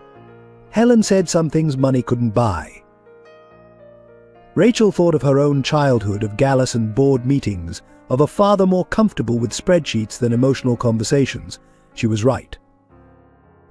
The discovery of a smaller box within the vault changed everything. Inside, Rachel found letters from her own mother that had never been sent, dozens of them, spanning the years after she left. "I couldn't bear to read them," Albert confessed. "Each one reminded me of another failure." But Rachel opened the most recent one, dated just last year. "Albert, I saw Natalie's picture in the medical journal. She has your determination, your drive to help others. Rachel has your strength. How tragic that your daughters grew up strangers because of pride. Some successes aren't measured in profit margins. The words blurred as tears filled Rachel's eyes. All these years she thought her mother's departure was about their family alone. Now she understood it was about something larger, the price of choosing appearance over authenticity, power over love. Her phone buzzed, displaying Charles's message about the meeting arrangements for tomorrow. Christopher Williams waited in the wings, ready to expose everything she'd just discovered.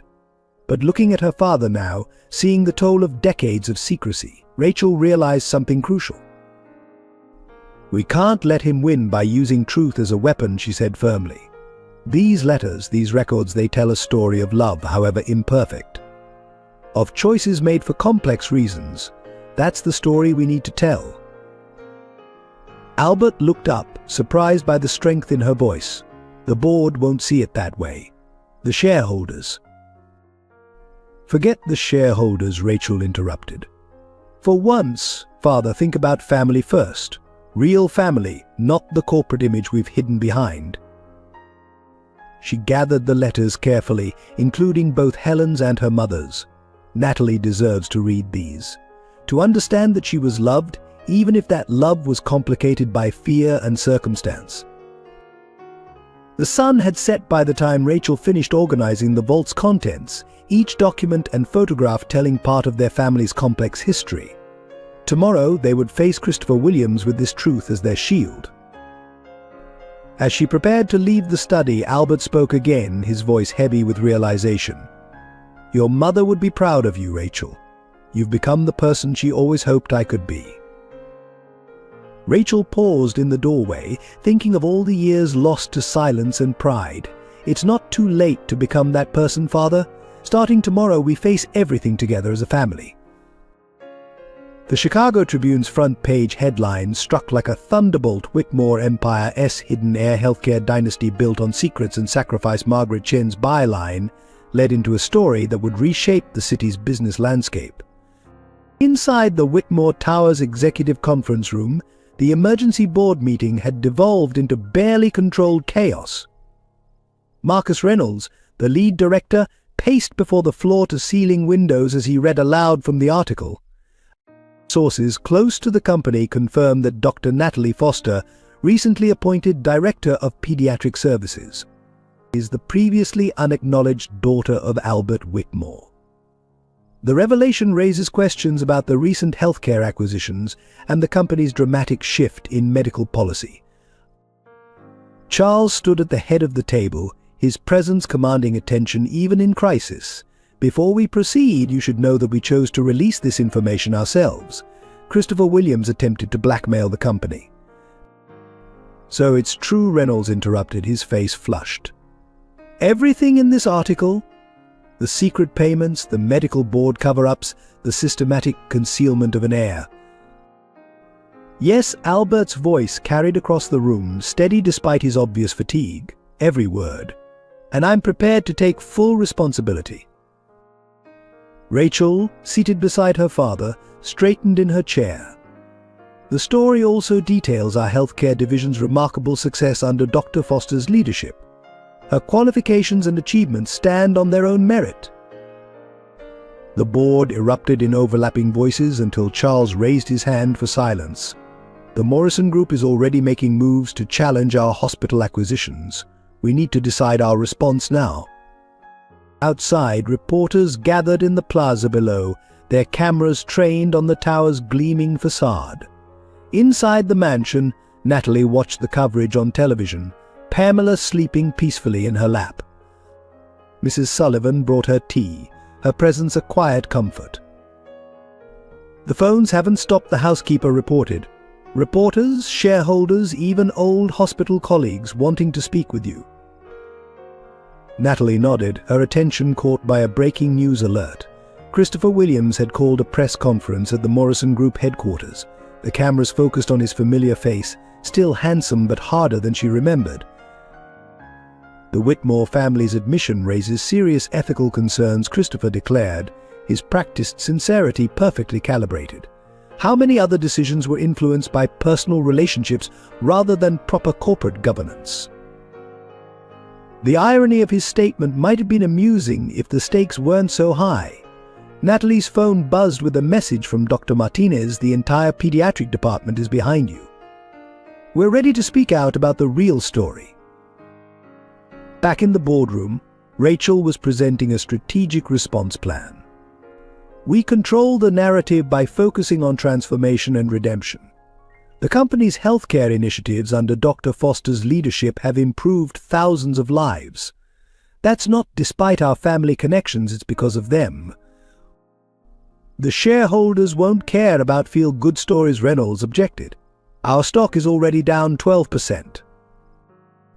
Then we give them numbers, Charles countered, sliding reports across the table. Patient satisfaction up 40%. Treatment success rates improved by 35%. Operating costs down while quality of care rises. Dr. Foster's leadership has created measurable value. Albert cleared his throat, drawing all eyes to him. I've prepared a statement. Not as CEO, but as a father. He unfolded a paper with trembling hands. 25 years ago, I chose corporate success over personal integrity. I told myself I was protecting my family, my company, my legacy. Today I understand that true legacy isn't measured in stock prices or market share. The room fell silent as Albert continued, his voice growing stronger. My daughter Natalie has taught me that healing comes in many forms. Through her work, she's brought not just medical care, but humanity back to our healthcare system. I can no longer hide behind corporate facades. It's time to acknowledge not just my mistakes, but the remarkable woman who grew up in spite of them. The statement was broadcast live across every major network. As Albert spoke, something shifted in the public perception.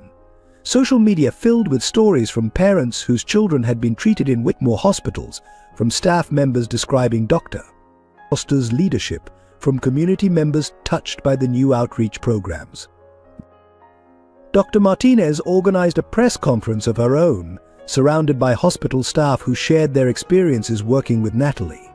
The narrative began to change from scandal to redemption, from corporate intrigue to human connection. By evening, the Morrison Group's attacks seemed increasingly bitter and personal. Christopher's obvious vendetta undermined his credibility, while the Whitmore family's transparency earned respect even from critics. Rachel found Natalie in Helen's garden, watching the sunset paint the gardenias in golden light. The board voted, she reported softly. They're standing with us. Even Reynolds came around after seeing the community response. Natalie smiled faintly. Mother always said truth has its own power. I never fully understood until now. There will still be challenges, Rachel cautioned. The Morrison Group won't give up easily. No, Natalie agreed, but we'll face them together. As a family. Inside the mansion, Charles watched them through the window sisters, finding strength in their connection, healing the wounds of the past. The company would weather this storm, but more importantly, something new and precious had been preserved: the truth of who they were and who they could become. St. Michael's Hospital's emergency department erupted into focused activity as Pamela was rushed through the doors, her small form dwarfed by the gurney. Natalie ran alongside, her professional composure cracking as she watched her daughter struggle for breath. Severe respiratory distress, fever of 104, the paramedic reported. Symptoms began approximately 2 hours ago, rapidly progressing. Dr. Sarah Martinez met them at the entrance to pediatric intensive care, her face showing both professional concern and personal worry. Treatment room 1, she directed, already assessing Pamela's condition with experienced eyes. Charles arrived moments later, having followed the ambulance from the mansion. He found Rachel in the waiting area, her usual corporate polish replaced by genuine fear. What happened? She was fine at breakfast, Rachel answered, her voice tight. Then suddenly, the breathing problems. Natalie recognized it immediately, some kind of severe allergic reaction. Inside the treatment room, Natalie forced herself to step back, allowing her colleagues to work. Her medical training warred with maternal instinct as she watched them start IV lines and administer medication. Pamela's frightened eyes sought her out, small hands reaching. "Mummy's here, baby," she managed, her voice steady despite her racing heart. "The doctors are helping you feel better." Dr. Anderson, the chief of pediatrics, arrived to consult. His presence spoke volumes about the seriousness of the situation. Dr. Foster, he addressed Natalie formally, respecting her dual role as physician and mother. "We need to discuss treatment options." The clinical discussion that followed was interrupted by Albert's arrival. He stood in the doorway, looking lost without his usual commanding presence. "I came as soon as I heard. What can I do?" Before anyone could respond, Pamela's monitors began alarming. Her oxygen levels were dropping despite the supplemental oxygen, her small body fighting against an invisible enemy. "We need to intubate," Dr. Martinez decided, moving with practiced efficiency. "Natalie, you should step out." "No," Natalie's voice was firm. "I'm staying with my daughter." The next hours passed in a blur of medical interventions and tense monitoring. Outside the treatment room, the waiting area filled with family and supporters. Charles handled the necessary paperwork while Rachel coordinated with hospital administration. Albert paced, for once indifferent to his public image, as he prayed openly for his granddaughter. Mrs. Sullivan arrived with comfort items from home. Pamela's favorite blanket, the stuffed bear from Charles. She found Rachel staring out the window, uncharacteristically vulnerable. "Your sister needs you," she said gently. "Not as a corporate executive, but as family." Rachel nodded, squaring her shoulders before entering the treatment room. She found Natalie holding Pamela's hand, speaking softly to her sedated form. Without words, Rachel took her sister's other hand, offering silent support. Dr. Martinez's return with test results drew everyone's attention. "We've identified the trigger," she reported. "A rare but severe reaction to a new hospital cleaning solution. It was just introduced in our pediatric wing yesterday." The implications hit Charles first. The Morrison Group supplies hospital sanitization products. They just won the contract last month. "Impossible," Albert breathed. But Rachel was already pulling out her phone, her investigative instincts awakened. The contract approval was rushed through, she discovered, scrolling through documents. Safety testing documentation appears complete, but... Wait, her eyes widened. "These certification dates don't match our records." Charles moved to look over her shoulder, his expression darkening. "Christopher Williams' signature is on the approval forms. He's on their board now." He knew, Natalie said quietly, her focus never leaving Pamela. He knew about Pamela's rare allergy. It was in her medical records at Chicago General, the records he altered 2 years ago.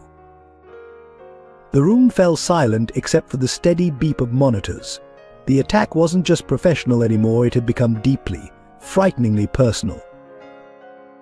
Dr. Anderson returned with updated blood work results. "She's stabilizing," he reported, reviewing the numbers. "The new treatment protocol is working." "Dr. Foster, your suggestion about the modified antihistamine combination was crucial." Natalie nodded, too exhausted for pride. She had drawn on every bit of her medical knowledge to help devise her daughter's treatment plan, forcing herself to think as a doctor when her heart was crying out as a mother. Charles stepped forward, his voice carrying quiet authority. "I want a complete investigation of how this product was approved. Every signature, every test result, every piece of documentation." "Already on it," Rachel confirmed, her fingers flying over her phone. "I'm calling in our best forensic accountants and safety compliance teams." Albert moved to stand behind Natalie's chair, resting a hand on her shoulder. The gesture contained years of regret and newfound determination. "Christopher Williams has gone too far. This time he'll face more than just corporate consequences." Dr. Martinez excused herself to coordinate with the hospital's legal team, but paused at the door. "The other children in the pediatric wing," she said. "We've moved them all to a secure ward and switched back to our previous cleaning protocols. They're safe." Natalie closed her eyes briefly in relief. Even in crisis, her concern for other patients remained. It was this quality, this genuine care for others, that had made her such an effective doctor and leader. As night fell over Chicago, the family maintained their vigil. Mrs. Sullivan organized a rotation of rest periods, though no one strayed far from Pamela's room. The crisis had stripped away corporate titles and public images, leaving only the essence of family bonds. Charles found himself watching Natalie in the dim light, marveling at her strength. She had faced professional ruin, public scandal, and now this personal attack with unwavering grace. In protecting her daughter, she showed the same determination that had first drawn him to her that rainy night. The Whitmore Tower's executive floor buzzed with controlled chaos as legal teams and security experts coordinated their response. Marcus Reynolds, who had opposed the family's transparency just days ago, now led the charge against the Morrison Group's attack. The falsified safety documentation creates clear liability, he explained to the assembled board members. Our investigation has uncovered systematic manipulation of test results dating back to the contract approval. Charles stood at the head of the conference table, his demeanor reflecting both corporate authority and personal stakes. The FDA has been notified. They're launching an immediate review of all Morrison Group medical supply certifications. Rachel entered, tablet in hand, her expression grimly satisfied. We've traced the paper trail. Christopher Williams joined Morrison's board 3 months ago through a shell company. He's been orchestrating this from the beginning. The evidence mounted on screens around the room altered safety reports, backdated certifications, and a carefully hidden network of shell companies linking Christopher to key decision-makers. The attack on Pamela had been precisely calculated, targeting not just the company but the heart of the family. The shareholders are understandably concerned, the chief legal counsel reported. Morrison's stock jumped 15% when news of the incident broke. They're positioning this as a quality control issue in our hospitals. Charles's response was measured but firm. Prepare a complete disclosure package for the SEC. Every document, every connection, every manipulation. Christopher Williams didn't just compromise corporate ethics, he deliberately endangered patients. The hospital board convened an emergency session with Dr. Martinez presenting their findings. The revelation that a board member had knowingly approved dangerous products sent shockwaves through Chicago's medical community. We've identified 17 other facilities using Morrison supplies, Dr. Anderson announced. The recall is already underway. But the damage to public trust, he trailed off. The implications clear. Albert Whitmore, who had remained largely silent during the proceedings, finally spoke. I've spent decades building this company on the premise that profit should never compromise patient care. Christopher Williams has violated not just laws but the fundamental ethics of healthcare. The corporate response team worked through the night, coordinating with regulatory agencies and healthcare partners. Rachel's investigative skills, honed through years of complex negotiations, proved invaluable in unraveling Christopher's schemes. He left a trail, she explained to Charles during a brief break. He wanted us to find it, eventually wanted us to know how thoroughly he'd planned this revenge. The legal analysts projected devastating consequences for the Morrison Group. Their stock began to fall as more safety violations came to light. James Morrison himself called an emergency board meeting to address the crisis. Inside Morrison's headquarters, Christopher Williams faced growing hostility from his fellow board members. His carefully constructed plan was unraveling as the full scope of his actions became clear. You assured us this was a legitimate business strategy, Morrison thundered, his face flushed with anger. Instead, you've exposed us to criminal liability, endangering children for corporate sabotage. The FDA's preliminary report arrived mid-morning, prompting immediate action from regulatory authorities. Trading in Morrison Group shares was temporarily suspended as investigators descended on their facilities. Back at Whitmore Tower, Charles coordinated the company's public response. We're implementing comprehensive safety reviews across all our healthcare facilities, he announced to the press. Every supplier, Every product, every protocol will be thoroughly vetted. The business media began shifting their coverage.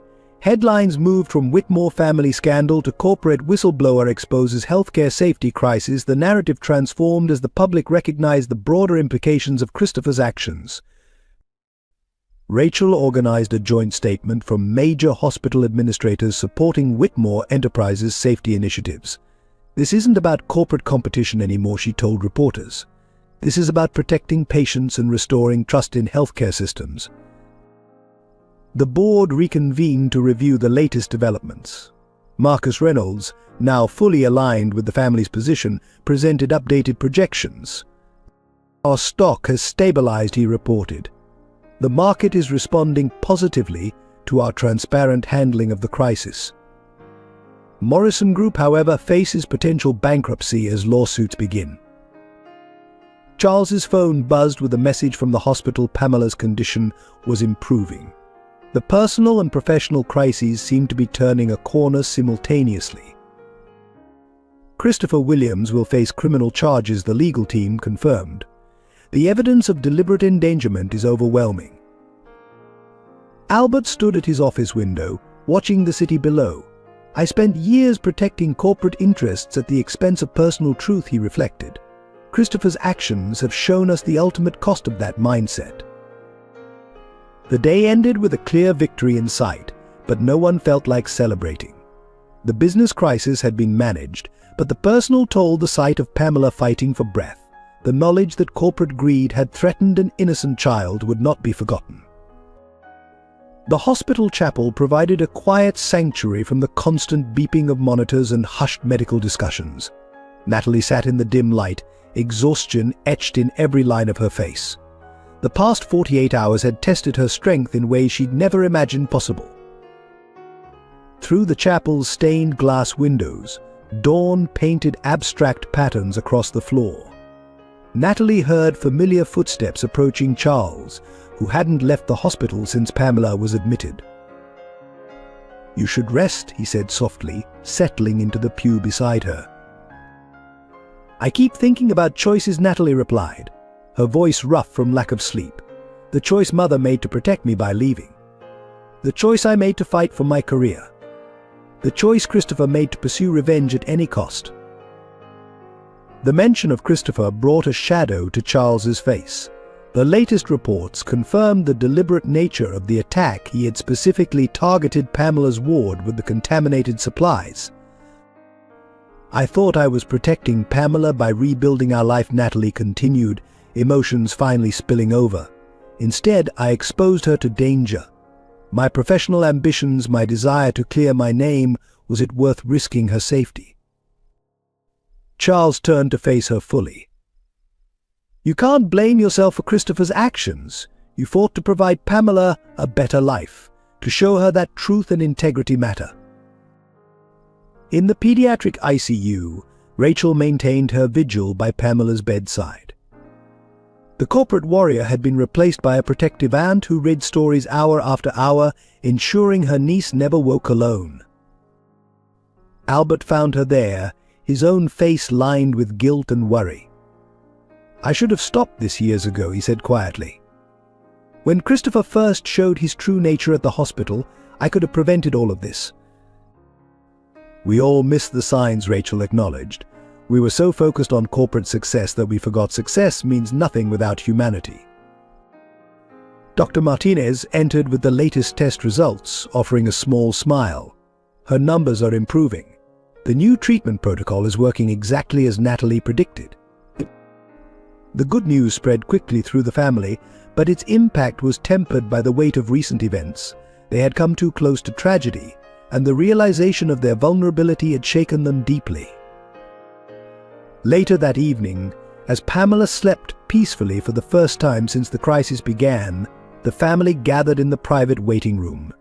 Mrs. Sullivan had brought food that no one felt like eating, though they appreciated her steady presence. "The media is calling for interviews," Rachel reported without her usual strategic enthusiasm. "They want the personal angle, the family drama behind the corporate headlines." But "no more media," Albert decided firmly. No more putting appearance above well-being. We focus on healing all of us.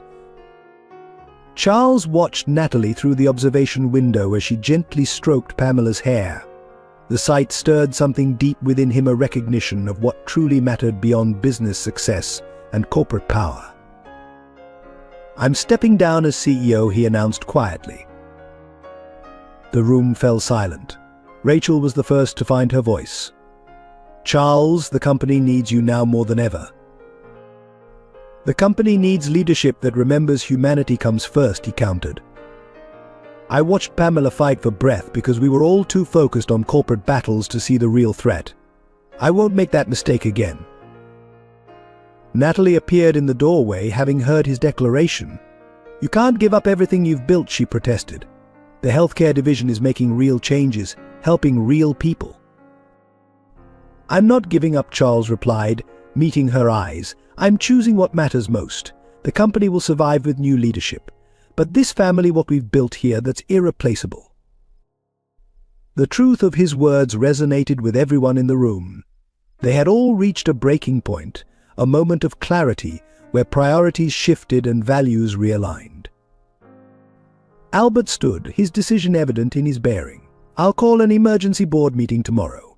It's time for real change, not just in leadership but in purpose. We built this company to help people. Somewhere along the way we forgot that." Rachel's analytical mind was already working through implications, but her heart recognized the rightness of these choices. "We'll need to restructure everything," she said, but without her usual focus on market impact. As night settled over the hospital, the family remained together, their bonds strengthened by crisis and choice.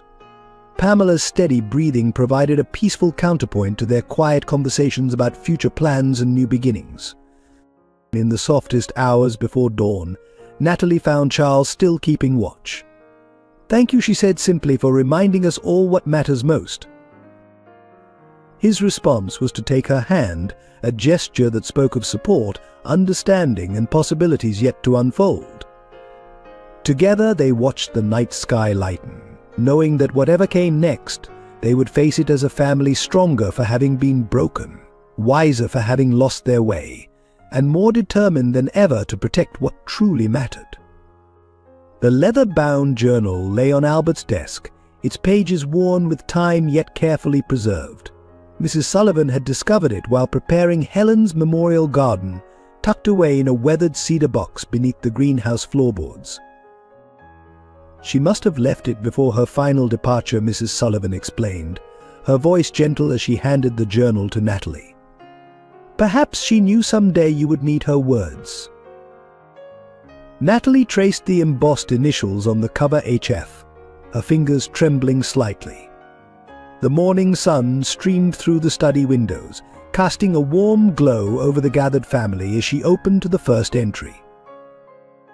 "My dearest Natalie," Helen's elegant handwriting filled the pages. "If you're reading this, then the truth has finally emerged. There are so many things I wanted to tell you, so many choices I need to explain." Rachel sat beside her sister, their shoulders touching in silent support as Natalie began reading aloud. "Albert Whitmore came into our lives like a force of nature. I was a young nurse, idealistic and determined to make a difference. He was a rising business leader with dreams of transforming healthcare. We shared a vision of hospitals that put patients first, of medical care accessible to all." Albert stood by the window, his reflection showing the weight of memories as Helen's words painted their past. "Our love was real, but so were the complications. The merger that would revolutionize Chicago's healthcare system hung in the balance. The board would never approve if scandal touched their chairman. Albert faced an impossible choice: his vision for helping thousands or his love for us." The journal detailed Helen's own struggle with the decision. Her entries revealed a depth of understanding that brought tears to everyone's eyes. "I chose to leave not out of weakness but strength. Sometimes love means protecting others from impossible choices. Albert's work would help countless families. I could give Natalie a life free from public scrutiny and corporate politics. My daughter would grow up knowing she was loved completely. without division or compromise. Charles watched Natalie's face as she read, seeing the pieces of her past finally falling into place. Helen's words continued, spanning years of quiet observation and maternal pride. "I see so much of Albert in you, Natalie. Your dedication to healing, your unwavering integrity, but you also have something uniquely your own, the courage to choose love over appearance, truth over convenience. Never lose that, my darling." The most recent entries addressed the present with uncanny prescience. The Whitmore name brings both privilege and responsibility. If you're reading this, you've likely found your way back to that legacy. Remember that true family isn't built on corporate success or social standing, but on love, forgiveness, and the courage to begin again.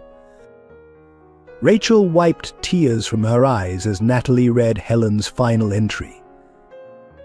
"My greatest hope is that someday you'll all find each other not as business allies or social connections, but as the family you were meant to be. Albert's strength, Rachel's loyalty, and your compassion could create something remarkable. Love isn't about perfect choices, but about choosing each other despite imperfection." The room fell silent as Natalie closed the journal. Albert's voice, when he finally spoke, was rough with emotion. She understood everything: the fear, the pride, the misguided priorities. While I was building an empire, Helen was preserving our humanity. She was protecting all of us, Rachel realized, not just from scandal, but from losing ourselves to corporate ambition. Charles moved to stand behind Natalie's chair, his presence offering quiet support. Helen's wisdom saved Pamela too. Her medical insights in these pages helped develop the treatment protocol. Indeed, scattered throughout the journal were Helen's detailed observations about rare allergic conditions, including notes about genetic factors that had proven crucial in treating Pamela's crisis. "Mother never stopped being a healer," Natalie said softly. "Even when she couldn't practice officially, she kept learning, kept caring." Mrs. Sullivan brought tea, her practical compassion a living echo of Helen's influence. The family gathered in the study, sharing memories and insights as morning turned to afternoon. Helen's words had given them not just understanding of the past, but a blueprint for the future. Albert gathered the courage to voice what they were all feeling: "We can't change the choices of the past, but we can honor Helen's wisdom by choosing differently now. She saw the best in all of us, the potential for something greater than corporate success."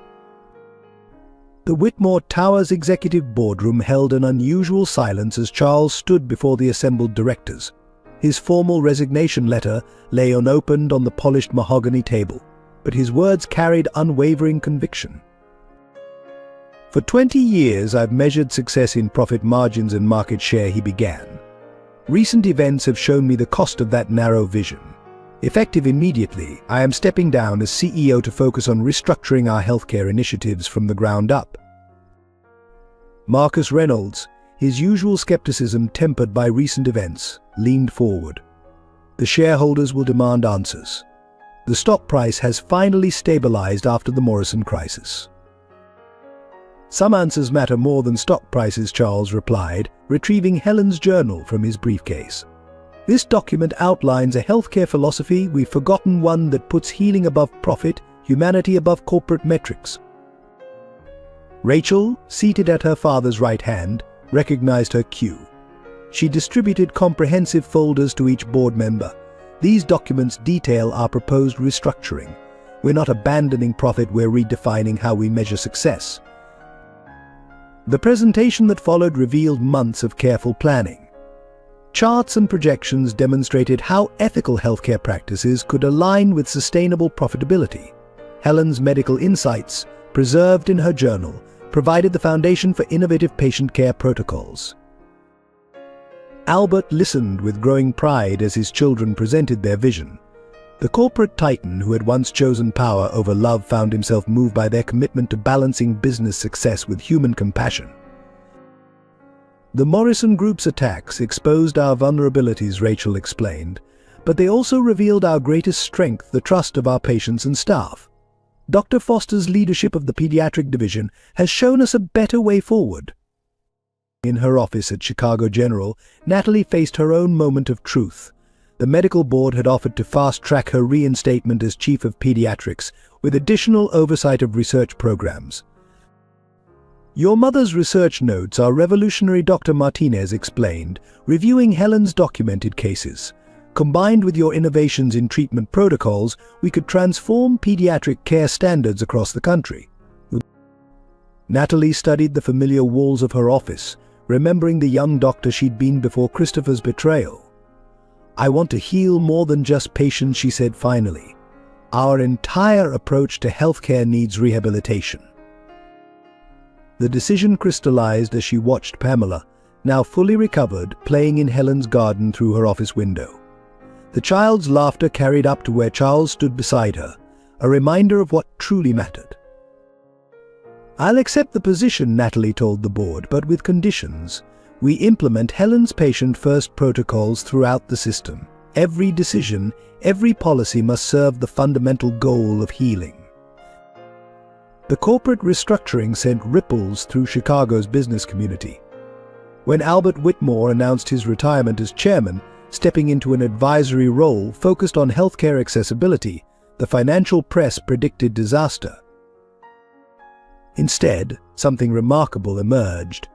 Rachel's strategic brilliance, combined with Charles's ethical leadership and Natalie's medical expertise, began transforming Whitmore Enterprises into a model of corporate responsibility. The cost was measured in more than dollars. Charles's resignation from everyday operations meant sacrificing the power he'd spent decades accumulating. Rachel stepped back from numerous lucrative international ventures to focus on domestic healthcare initiatives. Helen would understand, Albert remarked one evening, watching his family gathered in the garden that bore her name. She knew the greatest achievements often require the greatest sacrifices. The transition wasn't smooth. Shareholders questioned the new direction. Competitors tried to exploit what they perceived as weakness. But as Helen had predicted in her journal, truth and integrity proved stronger than market forces. 1 month after the restructuring announcement, Natalie stood before a national healthcare conference, presenting the integrated care model they'd developed based on Helen's insights. Her audience included many who had once doubted her, including former board members who had supported Christopher's accusations. "Healthcare isn't just about treating symptoms," she concluded, her mother's wisdom flowing through her words. "It's about healing the whole person and sometimes healing entire systems that have lost their way." The standing ovation that followed wasn't just for her speech. It was recognition of a fundamental truth Helen had understood decades ago, that genuine care for human well-being could coexist with professional success. The Chicago Tribune's Sunday edition featured a striking image: Pamela sitting in Helen's memorial garden, surrounded by children from the hospital's oncology ward. The headline read, "Whitmore Legacy Reborn: How One Family's Crisis Changed Healthcare." Inside St. Michael's Hospital, the transformation was evident. The newly renovated pediatric wing, designed according to Helen's patient-centered principles, bustled with activity. Natalie moved through the halls, stopping to check on patients and support staff alike. "Dr. Foster," a nurse called out, "Mrs. Chen's son is responding well to the new treatment protocol, just like your mother predicted in her research." The validation of Helen's work brought a quiet smile to Natalie's face. Her mother's medical insights, preserved through years of careful observation, were proving revolutionary in treating complex cases. Rachel appeared at the nurse's station, having traded her designer suits for more practical attire. She now spent 3 days a week working directly with hospital administration, implementing the integrated care model they'd developed. "The community outreach numbers are impressive," she reported, falling into step beside her sister. "The free clinic program has reached over 5,000 families in the past month alone." Their conversation was interrupted by the arrival of Albert, who had developed a habit of visiting the pediatric ward regularly. The former corporate titan now sat for hours with young patients, reading stories and offering grandfatherly comfort. "The Morrison Group investigation results are in," he informed them quietly. "Christopher's trial begins next week." The news brought a complex mix of emotions. Christopher's actions had nearly cost Pamela her life, yet his downfall had catalyzed the very changes Helen had envisioned decades ago. Later that afternoon, Charles convened a meeting in the hospital's conference room. Community leaders, medical staff, and family members gathered to discuss the expanding healthcare initiative. The pilot program has exceeded all expectations Dr. Martinez presented. We're seeing decreased readmission rates, improved patient outcomes, and significantly higher satisfaction scores. Mrs. Sullivan, who had taken charge of the family support services, added her perspective. The integration of social services with medical care is making a real difference. Families feel supported beyond just treatment. The meeting was interrupted by sounds of laughter from the garden below. Pamela was leading a group of young patients in what appeared to be an impromptu dance party, their IV poles decorated with colorful streamers. Charles moved to the window, watching the scene with evident emotion. "This is what Helen saw possible," he said softly. "Healthcare that heals more than just physical ailments." The evening brought another milestone as the family gathered in Helen's garden for a private ceremony. The Helen Foster Memorial Research Center would officially open the following week, dedicated to continuing her work in patient-centered care. "Mother always said healing happens in layers," Natalie addressed the small gathering. "First the body, then the mind, then the spirit. What we're building here honors that wisdom." Rachel, who had once measured everything in terms of corporate success, now spoke of impact in more human terms. "We're not just treating patients," she observed. "We're healing families, rebuilding trust in healthcare, restoring hope." Albert stood before Helen's memorial bench, his bearing both humble and proud. "I made the wrong choice 25 years ago," he acknowledged. "But Helen's forgiveness, preserved in her journal, has shown us a better path." The garden had become more than a memorial, it was a symbol of transformation. Every flower, every peaceful corner reflected Helen's understanding that healing environments matter as much as medical treatments. As twilight settled over Chicago, the family lingered in the garden. Pamela dozed in Charles's arms while Natalie and Rachel discussed plans for expanding the community programs. Albert sat quietly, watching his family with profound gratitude. Mrs. Sullivan brought out coffee and Helen's favorite lemon cookies, maintaining traditions that bridged past and present. The simple gesture captured the essence of their journey. Healing happened not just in grand gestures, but in daily acts of care and remembrance. "Helen would be proud," Charles said softly to Natalie. "Not just of the changes we've made, but of the family we've become." The truth of his words settled over the garden like a blessing. They had faced crisis, confronted past mistakes, and emerged stronger. More importantly, they had discovered what Helen had known all along, that true healing begins with love, continues with forgiveness, and flourishes in unity. The federal courthouse stood imposing against the Chicago skyline as Christopher Williams faced justice. The prosecution's opening statement laid bare the full scope of his crimes, not just the recent attack on Pamela, but decades of fraud and manipulation. District Attorney Sarah Chen addressed the packed courtroom with measured precision. "The evidence will show that Mr. Williams orchestrated a systematic campaign of fraud, endangering patients and destroying careers to cover his own misconduct." In the gallery, Natalie sat between Charles and Rachel, her composure steady as Christopher's schemes were exposed. The documentation was overwhelming: altered records, falsified safety reports, and carefully hidden financial trails stretching back years. The defendant didn't just commit corporate fraud, Chen continued. He deliberately targeted vulnerable patients, including children, in his vendetta against the Whitmore family. His actions represent the worst abuse of medical trust. As witnesses took the stand, a pattern emerged that shocked even those familiar with the case. Former colleagues testified about Christopher's manipulation, how he had systematically isolated and discredited anyone who questioned his methods. Dr. Martinez's testimony proved particularly damaging. She presented meticulous evidence of how Christopher had altered hospital records, targeting not just Natalie but other healthcare professionals who threatened to expose him. He created an atmosphere of fear, Martinez explained. People were afraid to speak up, afraid to question procedures. When Dr. Foster discovered discrepancies in the pediatric budget, he moved to destroy her credibility before she could expose the truth.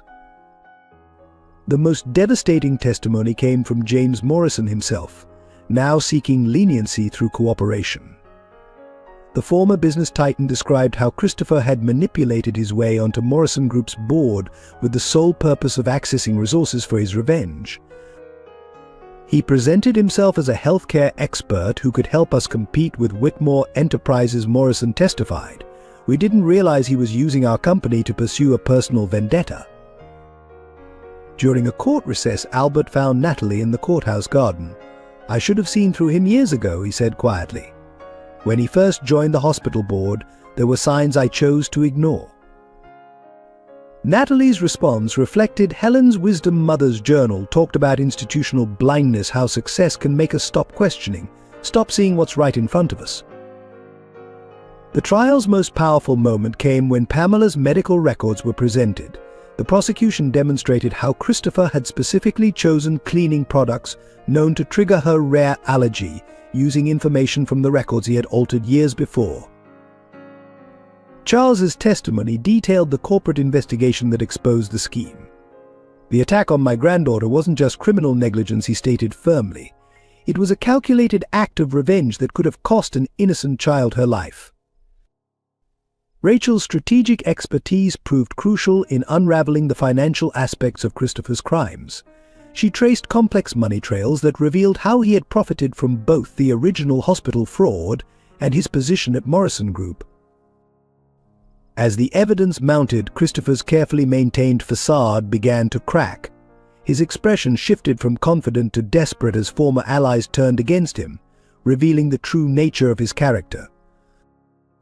The defense attempted to paint Christopher as a whistleblower exposing corporate corruption, but the strategy fell apart under the weight of documentation from Helen's journal.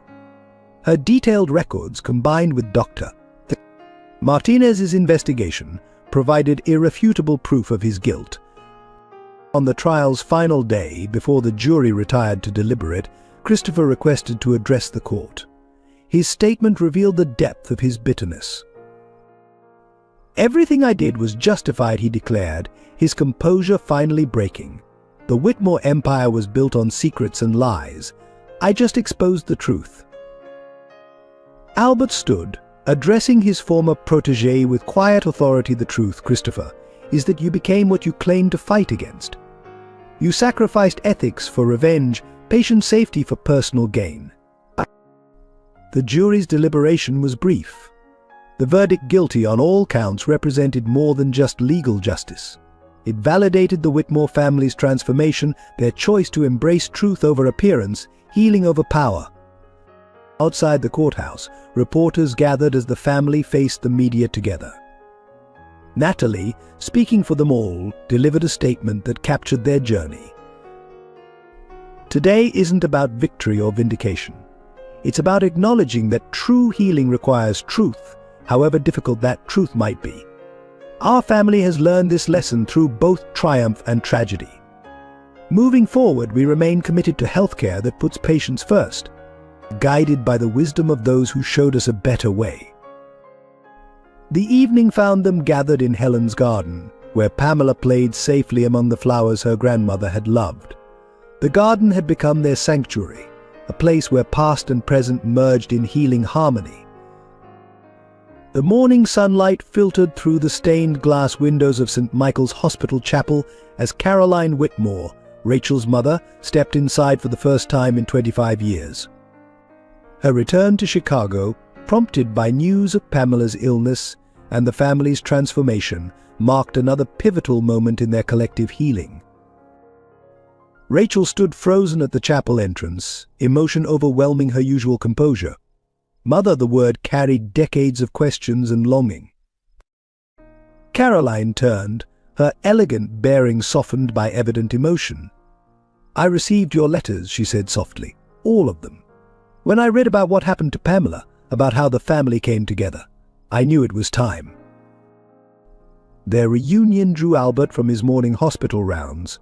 He stopped in the chapel doorway, the sight of his former wife rendering him momentarily speechless. Caroline met his gaze steadily, years of pain and understanding passing between them. "You finally chose love over appearances," she observed, her voice gentle. "Helen would be proud." In the pediatric ward, Natalie was conducting her morning examinations when Mrs. Sullivan arrived with the news of Caroline's return. The implications resonated deeply, another piece of their family's complex puzzle falling into place. Charles found them all in Helen's garden later that morning, where Caroline was meeting Pamela for the first time. The child's natural warmth broke through any remaining tension as she proudly showed her grandmother the flowers she helped tend. "I've been following your work from Paris," Caroline told Natalie. "The changes you've implemented in patient care, the community programs, it's everything Helen envisioned." The family gathered in the garden central pavilion, where Mrs. Sullivan had prepared a private lunch. The conversation flowed naturally, years of separation dissolving in the face of shared purpose and understanding. Caroline shared her own journey of healing, how distance had given her perspective on the family's dynamics. "I left because I couldn't bear watching Albert choose corporate success over human connection. Now I see that sometimes the longest path leads to the truest healing." Rachel, seated beside her mother, found herself sharing memories of childhood moments when Caroline's absence had felt most acute. The honesty was painful but necessary, part of the family's commitment to truth over comfortable silence. "I understood why you left," Rachel admitted. "I just didn't understand why you stayed away." Caroline's response reflected hard-earned wisdom. "Sometimes we need to lose everything to recognize what matters most. Your father had to learn that lesson in his own time, in his own way." Albert, who had maintained a respectful distance, finally spoke. "I owe you both an apology," he said, addressing Caroline and Rachel. "I was so focused on building a legacy that I forgot the most important legacy is the love we share with family." The afternoon brought another surprise as Dr. Martinez arrived with Helen's complete medical research archives, discovered in a hospital storage facility. The detailed case studies and treatment protocols represented decades of careful observation and innovation. She never stopped working to improve patient care, Natalie realized, paging through her mother's notes. Even when she couldn't practice officially, she kept documenting, kept learning. Caroline examined the research with professional interest. Her own background in healthcare administration provided valuable insight into how Helen's methodologies could be implemented on a broader scale. "This is more than just medical research," she observed. "This is a blueprint for humanitarian healthcare, exactly what Albert and Helen originally envisioned together." The family spent hours reviewing Helen's work, each discovery deepening their appreciation for her foresight and dedication. Her influence had shaped them all, even those who had never met her directly. As evening approached, Caroline made an unexpected announcement. "I'm moving back to Chicago," she said simply. "If you'll have me, I'd like to help implement Helen's protocols across the hospital system." The offer represented more than professional expertise. It was an opportunity for complete family healing, for bridging old divides with new purpose. The Chicago Medical Association's annual conference center buzzed with anticipation as Natalie Foster took the stage to present the inaugural Helen Foster Healthcare Initiative. The audience included medical professionals from across the country, drawn by reports of revolutionary changes in patient care at Whitmore hospitals. 25 years ago, Natalie began. A dedicated nurse named Helen Foster documented her observations about patient care. Today, those insights have transformed our approach to healing. Her presentation detailed the remarkable outcomes since implementing Helen's protocols, reduced recovery times, improved patient satisfaction, and unprecedented success rates in complex cases. In the front row, Caroline and Rachel sat beside Albert, their professional expertise allowing them to appreciate the technical brilliance of Helen's work. The data spoke volumes. Patient outcomes had improved by 40% since implementing the integrated care model. Dr. Martinez followed with a comprehensive review of the research validation process. What makes these protocols revolutionary isn't just their medical effectiveness, she explained. It's their emphasis on treating the whole person, on recognizing that healing extends beyond physical symptoms. Charles, watching from the wings, noted how the medical community's initial skepticism had transformed into genuine enthusiasm. The presentation included case studies from Whitmore hospitals, each demonstrating the practical application of Helen's theories. The most compelling evidence came from the pediatric division's results. Natalie shared statistics that showed dramatically improved outcomes in cases previously considered challenging. By incorporating Helen's insights about environmental factors and emotional support, we've achieved breakthrough results in pediatric care. During the QA session, a prominent healthcare administrator asked about implementation costs. Rachel stepped forward to address the economic aspects, her corporate expertise complementing Natalie's medical knowledge. The initial investment in patient-centered care is offset by reduced readmission rates and improved recovery times, Rachel explained. Our data shows a 28% reduction in overall healthcare costs while improving outcomes. The conference marked more than just professional validation, it represented the full circle of Helen's vision. Her work, preserved through years of careful documentation, had finally found its moment to transform healthcare on a broader scale. Later that evening, the family gathered in the hospital's newly renovated family center. The space embodied Helen's principles about healing environments, combining medical expertise with comfortable, supportive surroundings. Caroline, whose healthcare administration experience had proved invaluable in implementing the new systems, shared observations about staff responses. The medical teams report increased job satisfaction. They feel empowered to truly help patients, not just treat symptoms. Albert watched Pamela playing with other young patients in the center's activity area. This is what Helen meant about healing communities, not just individuals, he reflected. Every aspect of care working together. The success of the Helen Foster initiative attracted attention from healthcare systems nationwide. Requests for training and implementation guidance poured in, leading to the establishment of a dedicated teaching program at Whitmore Medical Center. Charles, who had stepped back from direct corporate leadership to focus on healthcare advocacy, found himself increasingly involved in policy discussions at the national level. The Whitmore approach was becoming a model for healthcare reform. As the evening wound down, Natalie stood at the window overlooking Helen's garden, now replicated at hospitals across the city. Each garden served as both a healing space and a reminder of the wisdom that had guided their transformation. "Your mother would be incredibly proud," Caroline said softly, joining her stepdaughter. "Not just of the medical achievements, but of how her work has brought healing to our family as well." The truth of those words resonated through the gathering. Helen's legacy had indeed transcended medical protocols to touch every aspect of their lives, teaching them that true healing begins with love, grows through understanding, and flourishes in unity. The private dining room at the Whitmore mansion hosted its first complete family dinner in over 2 decades. Mrs. Sullivan had outdone herself, preparing favorites from both Caroline's and Helen's old recipe collections, a thoughtful gesture symbolizing the merging of past and present.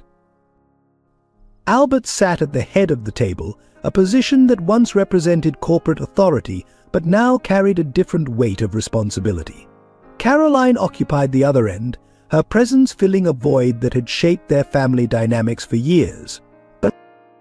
"I found something today," Rachel announced, producing a dusty photo album. Mother's documentation of the hospital's early years before the merger.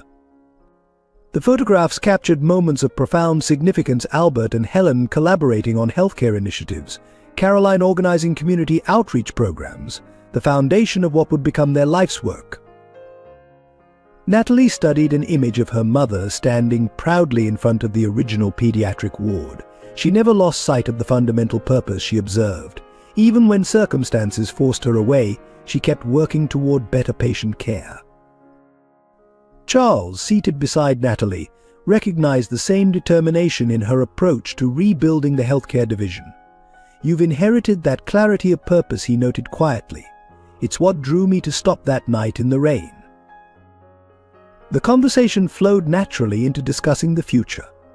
Caroline shared insights from her years managing European healthcare systems, perspectives that complemented Helen's research perfectly.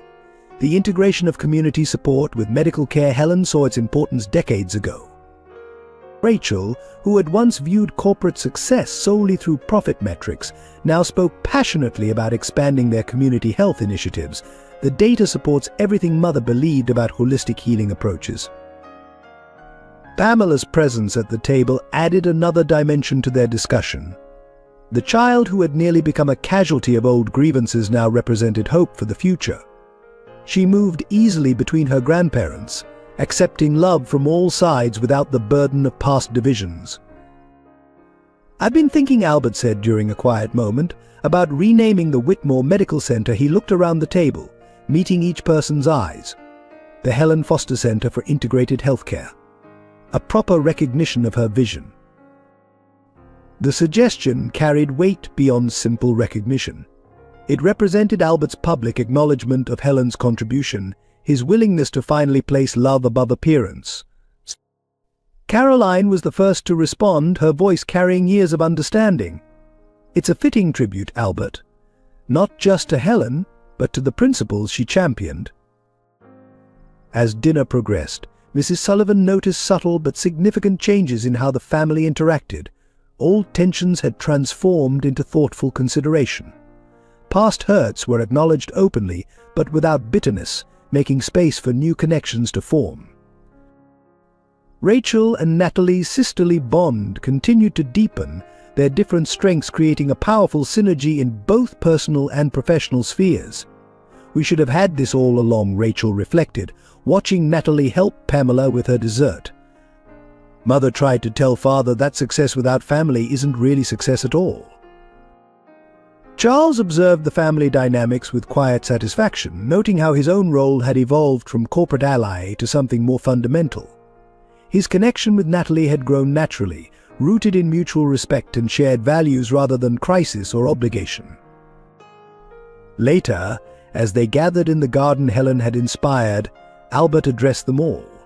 "We've spent years building walls," he admitted. "Corporate walls, emotional walls, walls of pride and fear. Helen's journal showed us a better way not just in healthcare but in life. The real healing begins when we have the courage to let those walls fall." The newly established Helen Foster Center for Integrated Healthcare hosted its first board meeting in the redesigned conference room, where Helen's portrait now held a place of honor. The agenda before them represented a bold departure from traditional corporate healthcare management. "Our patient satisfaction metrics have exceeded all projections," Rachel reported, presenting comprehensive data that tracked their progress since implementing Helen's protocols. "More significantly, we're seeing measurable improvements in recovery rates and reduced readmissions." Caroline, drawing on her international healthcare experience, provided comparative analysis. "The integrated care model is attracting attention from European medical centers. They're particularly interested in our family support programs." The professional dynamic between mother and daughter had evolved into a powerful partnership. Rachel's strategic acumen, combined with Caroline's administrative expertise, created innovative solutions to healthcare challenges that had once seemed insurmountable. Natalie presented the latest research outcomes from the pediatric division. "By incorporating mother's observations about environmental factors in healing, we've achieved breakthrough results in long-term recovery rates." Her presentation included case studies that demonstrated the practical impact of Helen's theories. Charles, who now focused on healthcare advocacy, shared updates on policy initiatives. "State legislators are reviewing our model as a potential standard for hospital certification. The emphasis on holistic patient care has garnered bipartisan support." Albert, serving in an advisory capacity, watched with quiet pride as his family transformed the corporate legacy he'd built. The integration of Caroline's international experience, Rachel's business acumen, and Natalie's medical expertise created something far more valuable than his original vision. The afternoon session focused on expanding community outreach programs. Mrs. Sullivan, who had taken charge of the family support services, reported on their impact. "We're seeing entire families heal together," she noted, just as Helen predicted in her research. Dr. Martinez presented data from the research division, where Helen's methodologies were being validated through rigorous clinical studies. "The scientific community initially questioned our approach," she acknowledged. "The results have silenced the skeptics." The board meeting extended into early evening as they discussed implementation plans for satellite centers in underserved communities.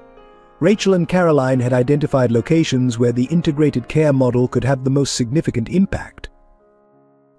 Mother's Journal mentioned these same neighborhoods Natalie observed, reviewing the proposed sites. She saw the need for accessible healthcare decades ago. Outside the conference room, Pamela's laughter echoed through the halls as she visited with young patients in the children's ward. Her natural empathy and resilience had made her an unofficial ambassador for the center's family-focused approach. Charles found Natalie watching their interaction through the observation window. "She embodies everything we're trying to achieve here," he said softly. "Healing that extends beyond medical treatment to touch entire families." The day concluded with a private gathering in Helen's garden, where the family often retreated to reflect and reconnect. The professional success they'd achieved felt more meaningful because it grew from genuine collaboration rather than corporate mandate. Albert, observing his family's easy interaction, addressed them thoughtfully. "Helen understood something I took years to learn, that true success comes from nurturing relationships, not just managing resources." The evening light cast long shadows through the garden as they discussed future plans.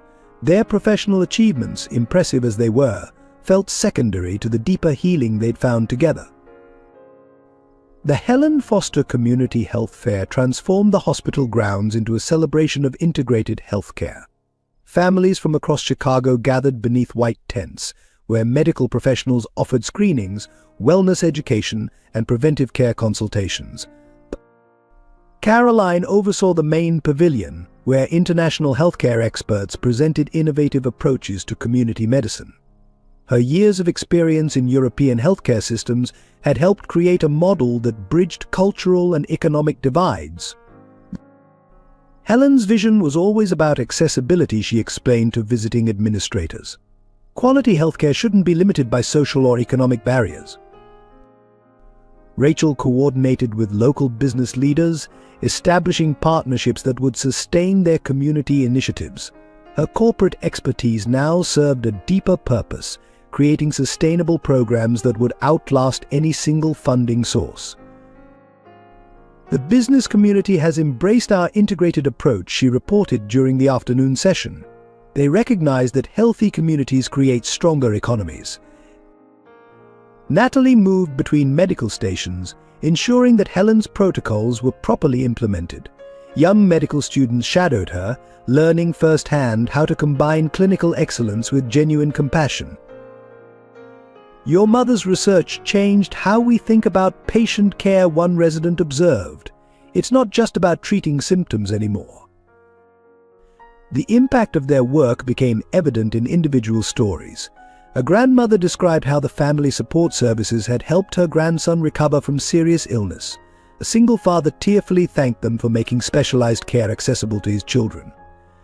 Charles, observing from the central garden, noted how naturally Pamela interacted with other children.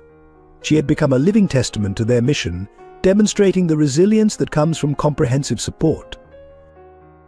Albert found himself drawn to the senior care pavilion, where elderly patients shared stories about Helen's early work at the hospital. Their memories painted a picture of a healer who saw beyond medical charts to the human needs beneath. "She never rushed," one elderly gentleman recalled. "Even when the ward was busy, she made time to really listen." Mrs. Sullivan coordinated the volunteer programs, which had grown to include former patients and their families. The cycle of healing and giving back strengthened community bonds in ways that transcended traditional healthcare boundaries. As evening approached, the family gathered for the dedication of a new wing focused on preventive care. The ceremony attracted community leaders, healthcare professionals, and families who had benefited from their programs. Today we celebrate more than medical advancement, Natalie addressed the crowd. We honor a vision of healthcare that recognizes the interconnectedness of all healing. Caroline and Rachel presented their expansion plans, detailing how the integrated care model would extend to underserved neighborhoods. Their presentation demonstrated how business acumen could serve humanitarian goals without compromising either.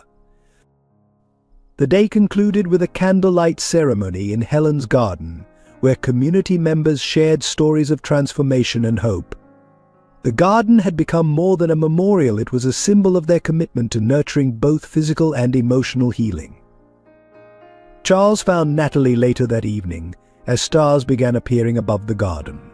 "Your mother would be proud," he said softly, "not just of the medical advances, but of how her wisdom has brought healing to so many levels of our community." The morning sun cast a golden glow through the stained glass windows of St. Michael's Chapel as Natalie adjusted her white medical coat. Today marked the official inauguration of the Helen Foster Medical Institute, a teaching facility dedicated to integrated healthcare principles. Charles stood beside her, reviewing his notes for the opening ceremony. The governor confirmed his attendance. He mentioned, "The state legislature is considering adopting our healthcare model as a standard."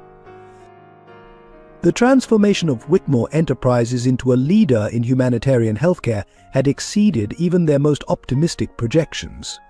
More importantly, it represented the fulfillment of both Helen's vision and Albert's original mission.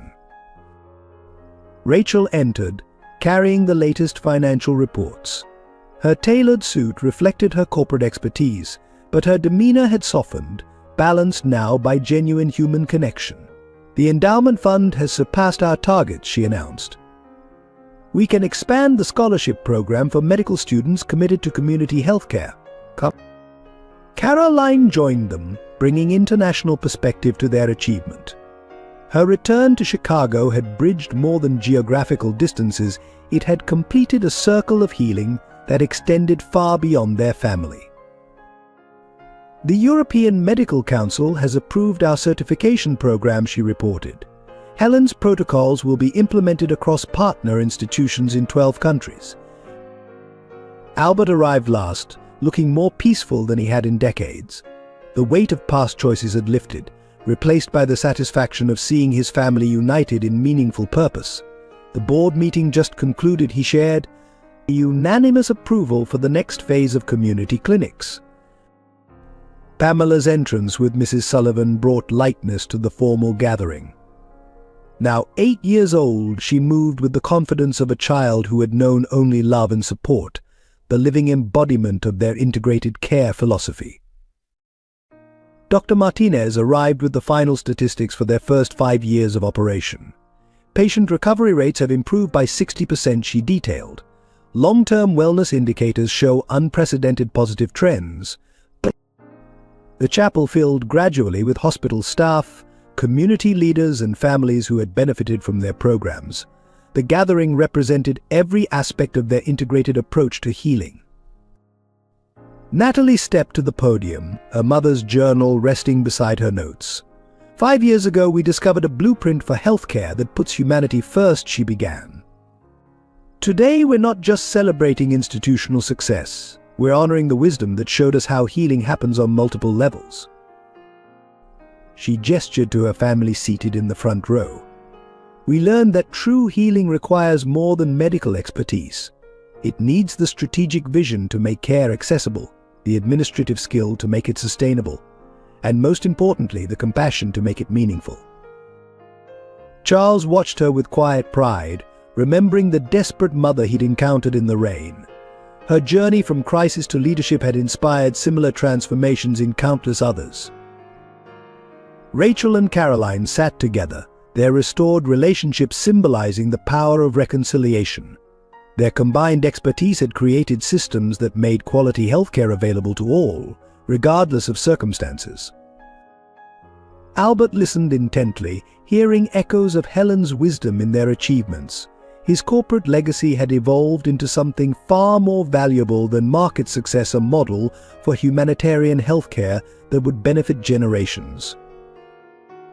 The ceremony concluded with the unveiling of Helen's portrait in the Institute's main hall. Her gentle smile seemed to approve of how her family had transformed personal healing into institutional change.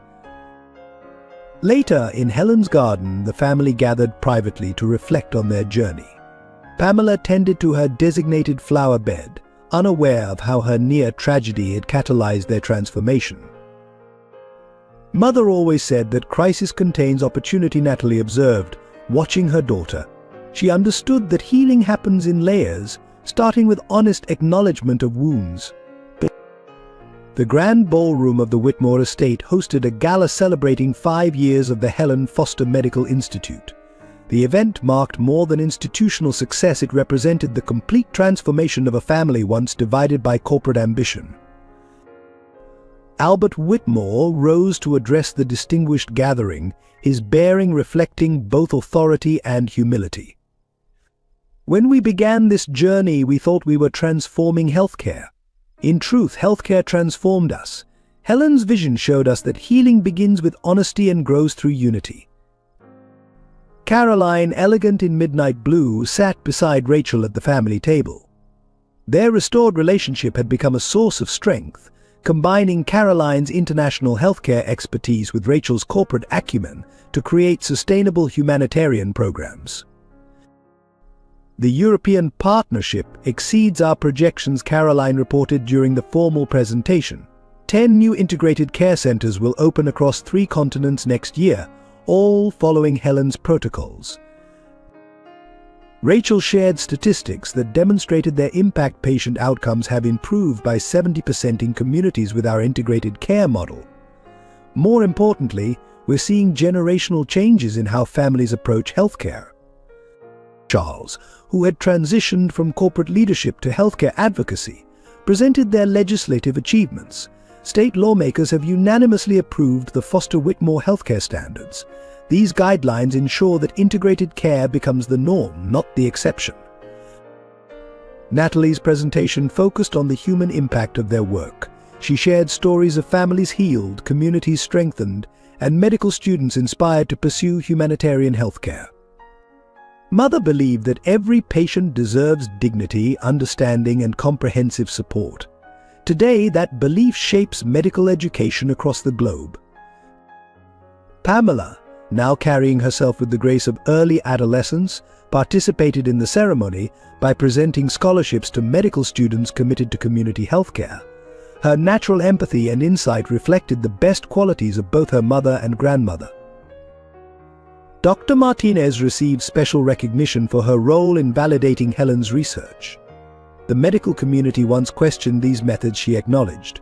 Now they're studying them as the future of healthcare. Mrs. Sullivan, who had become Director of Family Support Services, reported on the community impact. "We're seeing second-generation success stories. Children who benefited from our programs are now bringing their own families to our centers." The evening included the announcement of major initiatives, new research facilities, expanded community programs, and international teaching partnerships. Each development built upon Helen's foundation while pushing boundaries she had only dreamed possible. Albert found himself watching his family with profound gratitude. Rachel and Caroline collaborated seamlessly on presentation details, their past estrangement replaced by deep understanding. Natalie moved confidently between medical colleagues, her authority grounded in both expertise and compassion. Charles stood beside Natalie as they greeted guests, their partnership exemplifying how personal and professional bonds could strengthen each other. Their relationship had grown naturally from mutual respect and shared values, becoming a cornerstone of their integrated approach to healing. The gala concluded with a candlelight ceremony in Helen's garden, where community members shared stories of transformation. The garden, once a symbol of hidden truth, had become a testament to the power of honesty and reconciliation. As stars appeared above the gathering, Albert addressed his family privately. Helen knew that true legacy isn't built on corporate success alone. It grows from love, understanding, and the courage to choose what matters most, together. We've created something far more valuable than I ever imagined possible. The 10th anniversary of the Helen Foster Medical Institute dawned with promise as the Whitmore family gathered for a private ceremony before the day's public celebrations. In the tranquil morning light of Helen's garden, they reflected on their remarkable journey. Dr. Natalie Foster Green, now internationally recognized for revolutionizing patient care, stood beside her husband Charles as they watched Pamela lead a group of young patients through the garden's therapeutic programs.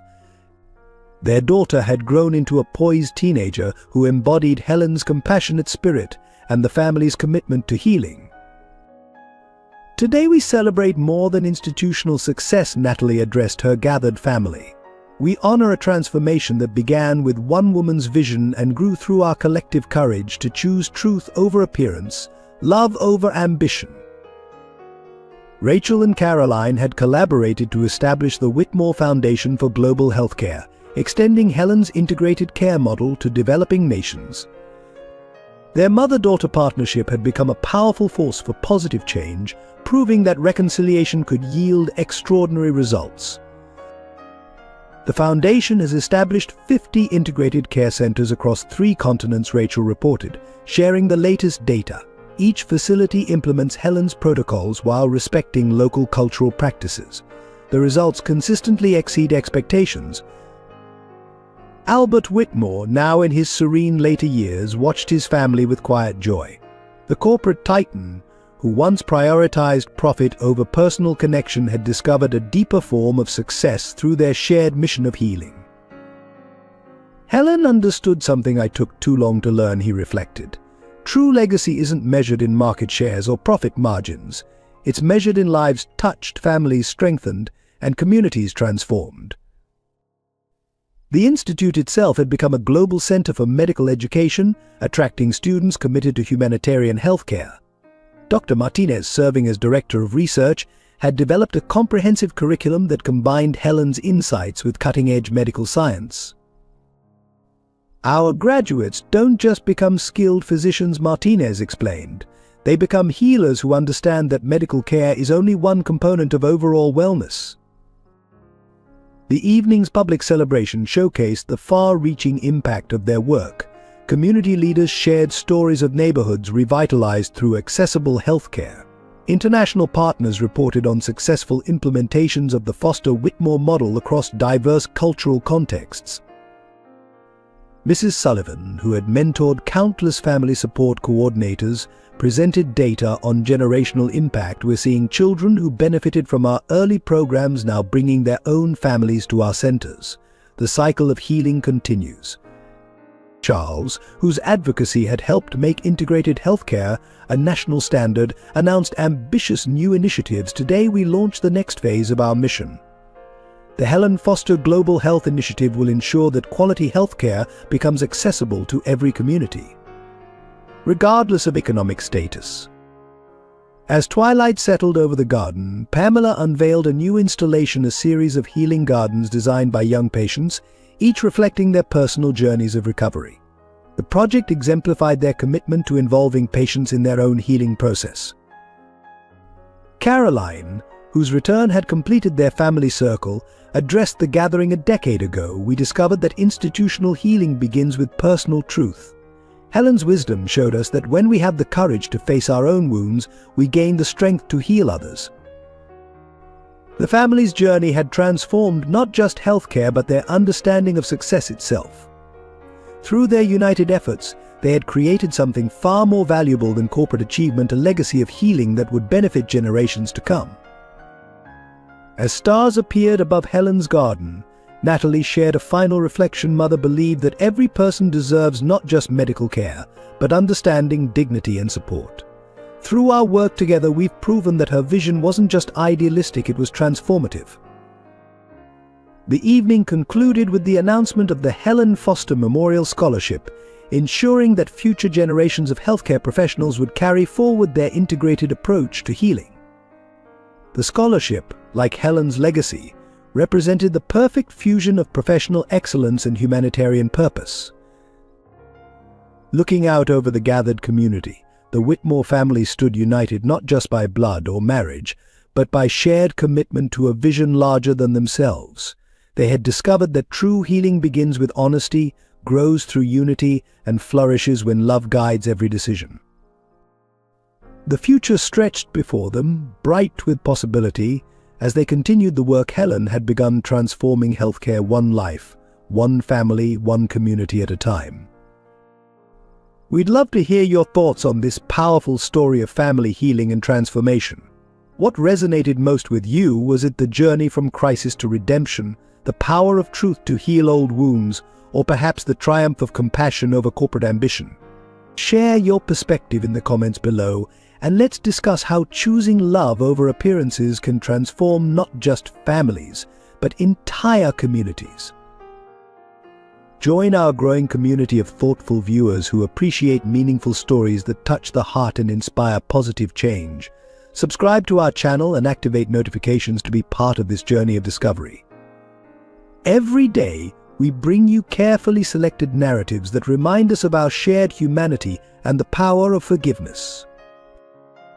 If this story touched your heart, consider sharing it with others who might need its message of hope and healing. Your share could inspire someone facing similar challenges or remind them that it's never too late for reconciliation. Together, we can create a ripple effect of understanding and compassion. Follow Healing Hearts Family Redemption for more inspiring stories of transformation. Remember, every story shared is a light that might guide someone else toward healing. What moments in your own life have taught you about the power of forgiveness and family bonds? Let's continue this meaningful conversation below.